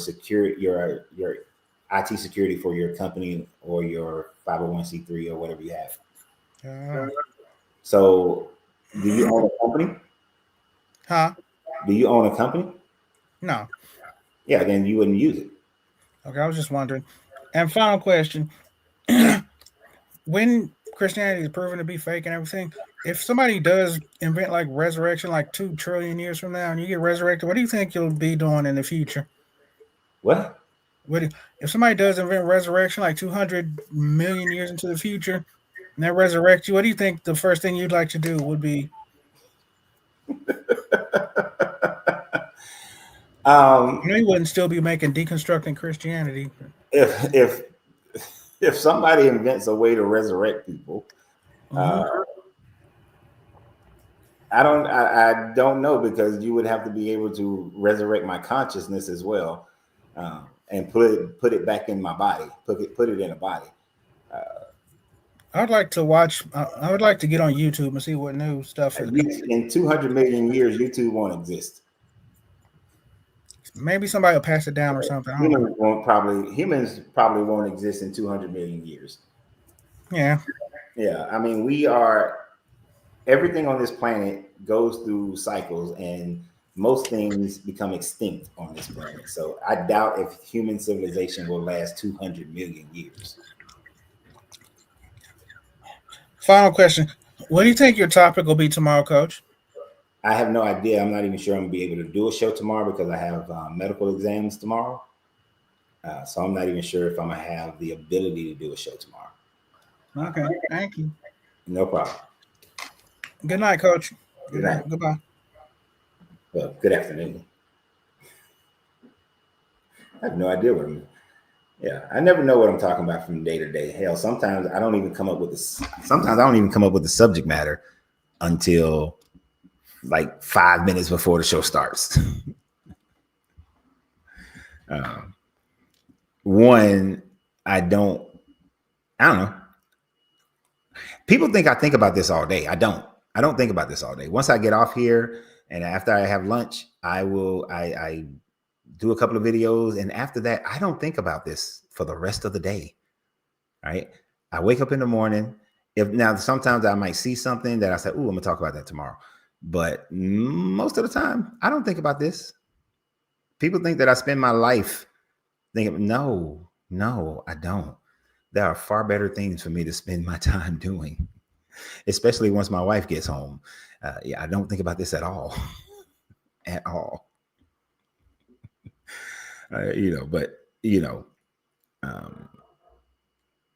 So yeah. But as far as business is concerned, definitely sign up for the business seminar that I'm doing on Sunday. 9 businesses you should start in 2026. I'm not saying that you need to start every business that I talk about, but one of them that I'm going to talk about should perk your interest, and I'll give you the pathway to get started on that particular business. And one of them I just just mentioned. If you have the ability, the talent, and the wherewithal to do it, but like Billy should start a podcast. And with him being, I think he's Congolese, with him being Congolese and speaking 7 different languages, he could create a podcast business, right? Podcast is one of those businesses that you should be starting next year. You should be starting it now, but I'm just saying 2026, you should be starting a podcast. And it doesn't have to be about this subject matter. Many of you have important information or talents that you can utilize to start a podcast on, and you don't even know it. The world is so big now, but it's actually so small that you have access to people all over the world. And so one of the examples I always love to give, because I found it the most crazy, is a lady that I met in 2017. Yeah, 2017. And she gets paid to go, at the time frame, she wasn't doing podcasts. She was just doing YouTube. But she was getting paid to go to a national convention for people who knit, crocheting and shit. And she got paid like 10 grand on top of, travel and food to go to Vegas to speak and to demonstrate at a damn knitting convention. So subject matters that you think are not, that nobody would listen to, bullshit. There are people who are waiting to hear you, right? Or see your talent. One of my children she started her channel where she's an artist, where she's showing her art and demonstrating how she makes her art. She's an artist, like paint, drawings, all that shit. So yeah, if you're a sculptor, if you are a construction worker, one of the biggest channel that is growing like crazy is people cutting fucking grass. Yeah. I'm pretty sure you guys have seen, I forgot the name of it. The main one, there's multiple ones now, but he finds these yards that look terrible and he cuts them. He cleans the yard up. People watch it. And if you have creativity in different methods, you need to start doing that now. So that's why I'm doing this seminar, 9 businesses you should start in 2026. The link is in the description of this video on YouTube. There's a post yesterday on Facebook, and I just put the link in the comments on here. Now, I did see a couple of statements where did I see those statements? I did see a couple of statements that intrigued me. One statement, I think Out of Babylon, said something about they didn't have metal, they didn't wear armor and have metal shield, didn't have swords or some shit like that, he said. There's a reason why we call it the Bronze Age, the Iron Age, is because human beings have been smelting metals for a long ass time. You don't need modern day tools to make a sword, right? We can look at Japanese history, Chinese history, the history of the Mediterranean, and we see people digging up iron ore or iron and digging up, is it tin and other elements, and then smelting those and making swords, shields. One of the reasons why the Spartans were able, and even though the movie is grossly non-historical, some of the historical aspects of it is that the Spartans were able to fend off Xerxes' army for a while at the Hot Gates because they use iron. I mean, they were using, metal, whereas most of the Persian army was still using like skins and wicker pretty much to fight. So the statement that they didn't have swords, metal swords, is just foolishness. That's just, I don't know history. I just don't know history. because men have been smelting metals for. How do you think they made all those gold trinkets and things of that nature that we find on buildings? And when they find places like tombs in Egypt from the 3,000 years ago, 4,000 5,000 years ago, they find metal objects and that have been smelted and formed into other objects, and they have gold, and the gold is at different levels of purification. Is because they knew how to work with metals. So that statement, I saw that one, and I just found it hilarious that somebody would say that.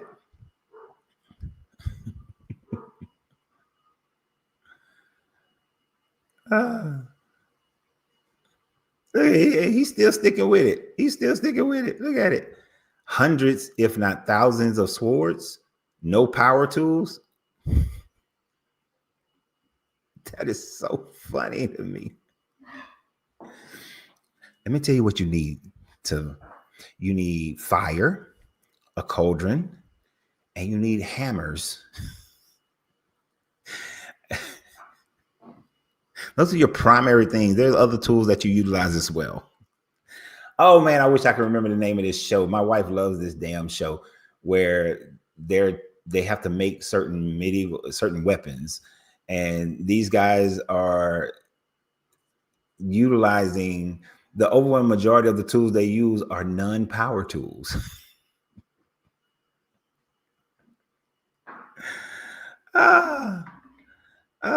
This is crazy. And that is the fact that you can use that people were able. We find ancient swords.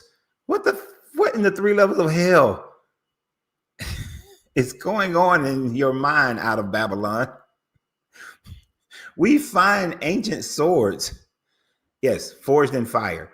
Yeah, out of Babylon. Go watch this show. It's called Forged in Fire. Right? And you will see, for the most part, there are no power tools being used. He's still doubling down. He's still doubling down. He said, and I got to read it for the TikTok people. You used to watch that show, Miss Fifi? It's a good show. Where did they get the metal? They dig it up. How did they transport it? Horse and carriage and people's backs. What roads? The Roman roads. But even before the Roman roads, people still had trails and pathways. And the weather, no problem. Oh my gosh. The weather has nothing to do with you being able to dig up iron ore or dig up other metals and then start mixing some of those metals to make other metals. And like I said, there's a reason why it's called the Bronze Age, the Iron Age. The fact that I think copper and tin is copper. I think copper is a mixture of metals. I don't think copper is found naturally, but they were able to produce copper. And you think they didn't? What you thought? You think they was out there fighting with sticks? They was out there fighting with sticks. Oh man. And he thinks that because they didn't have power tools, they was able to do this, they were more advanced than we are today. What the fuck? The only steel that we haven't figured out that was the best type of steel was Damascus steel. That technique of making steel was lost. But Damascus steel is one of those things that people are trying to figure out how they made. But we know how they made all the other steels, and all of our steel we make today is better than the steel they made back then. So your whole statement of they were more advanced than us is ludicrous. Roman concrete, even though recently we've discovered how they actually made Roman concrete, I don't think Roman concrete is ever going to be mass produced like it was during the Roman era, because it would destabilize certain industries if we use Roman concrete, because we live in a society now where shit need to break, right?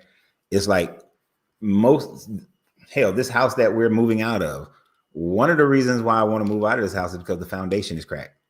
And you can see the evidence of the foundation being cracked in this house. If this house had Roman concrete, it wouldn't crack. You said copper is pure. What is this? What is something? I know aluminum is not, but so copper is pure. What the hell is not pure?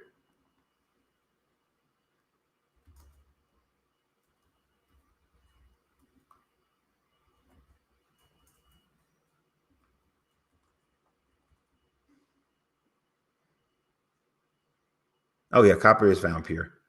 Yep. There is a metal. What is the metal that's not? I know steel is not.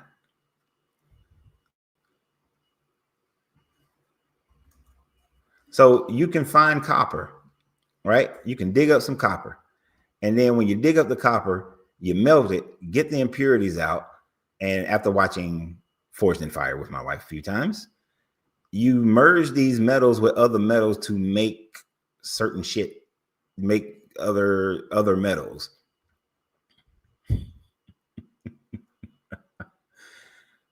Then what happens when it goes back to the owner? Are you talking about this house? I don't know. I recommended to him that he, instead of renting it out to another person, that he fix the problem. And I find a lot of houses in San Antonio, they have, it's a big business in San Antonio to fix, what I say, foundations, to fix foundations, because one, they don't have flood control in this city. It rains a little too hard and every damn thing flood. Brass, thank you. I was thinking about brass. Thank you, Isaac. Yeah, these houses be slipping and sliding here in San Antonio. They need some, if they were to use Roman concrete in San Antonio, it's a lot of businesses that's gonna go out of business. This joker trying to stand on some, they were more advanced back then. People kill me with that. They were more advanced back then. Why they ain't have the internet back then? Where was the internet? Where was their computers back then? Yeah, brass is a combination. Thank you. I knew there was some metal that I was thinking about. I couldn't think about that, but it's a combination of metals other than steel. Yeah, but the joker tried to say they were more advanced. I forgot what more advanced back then. Everybody always want to make people back in time more advanced than what we are today. When them jokers didn't have a tenth of the things that we have today. And yeah, there's a few things that we can't figure out what they did. Ooh, that makes them more advanced. Whatever. You talking about people, if they had a toothache, they was dying from a toothache. You get the flu, and that way you might die from the flu. Come on, man. Just looking at medical science, we are way more advanced than they were. Even though a lot of our shit is chemicalized today, we were still more advanced than they were in medical science, in surgeries, all that sort of thing. So get out of here with that bullshit. Where was their car at? Where was their combustion engine? Why weren't they flying? What they ain't had Delta? All right. Oh, even though, okay, this has been 3 hours and 17 minutes. It's time to get off this thing. Plus, I started an hour late and it's 3:17 p.m. and I got some videos to make as well as eat lunch because I'm hungry. So I appreciate you guys saying. Remember, tomorrow, I have medical appointments. It's probably not going to be alive because by the time I get home and everything, I won't have enough time before I have to go pick up my wife. So yeah, I'm probably not gonna have a show tomorrow. Probably not gonna have one tomorrow.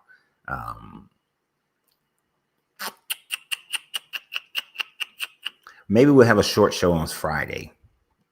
Maybe we'll have a show on Friday since I won't be able to do one tomorrow. Yeah, I won't be able to do one tomorrow.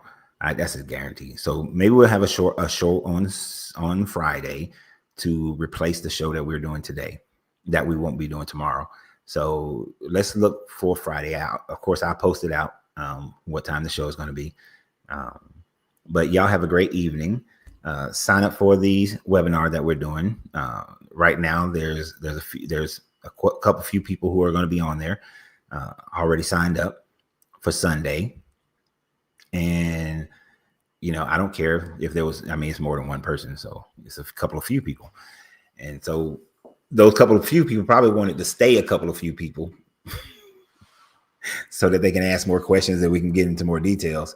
But definitely, if you want to increase your finances with a business, you want to be on that one.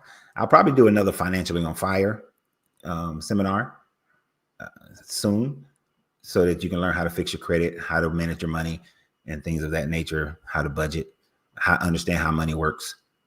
So yeah, look for that.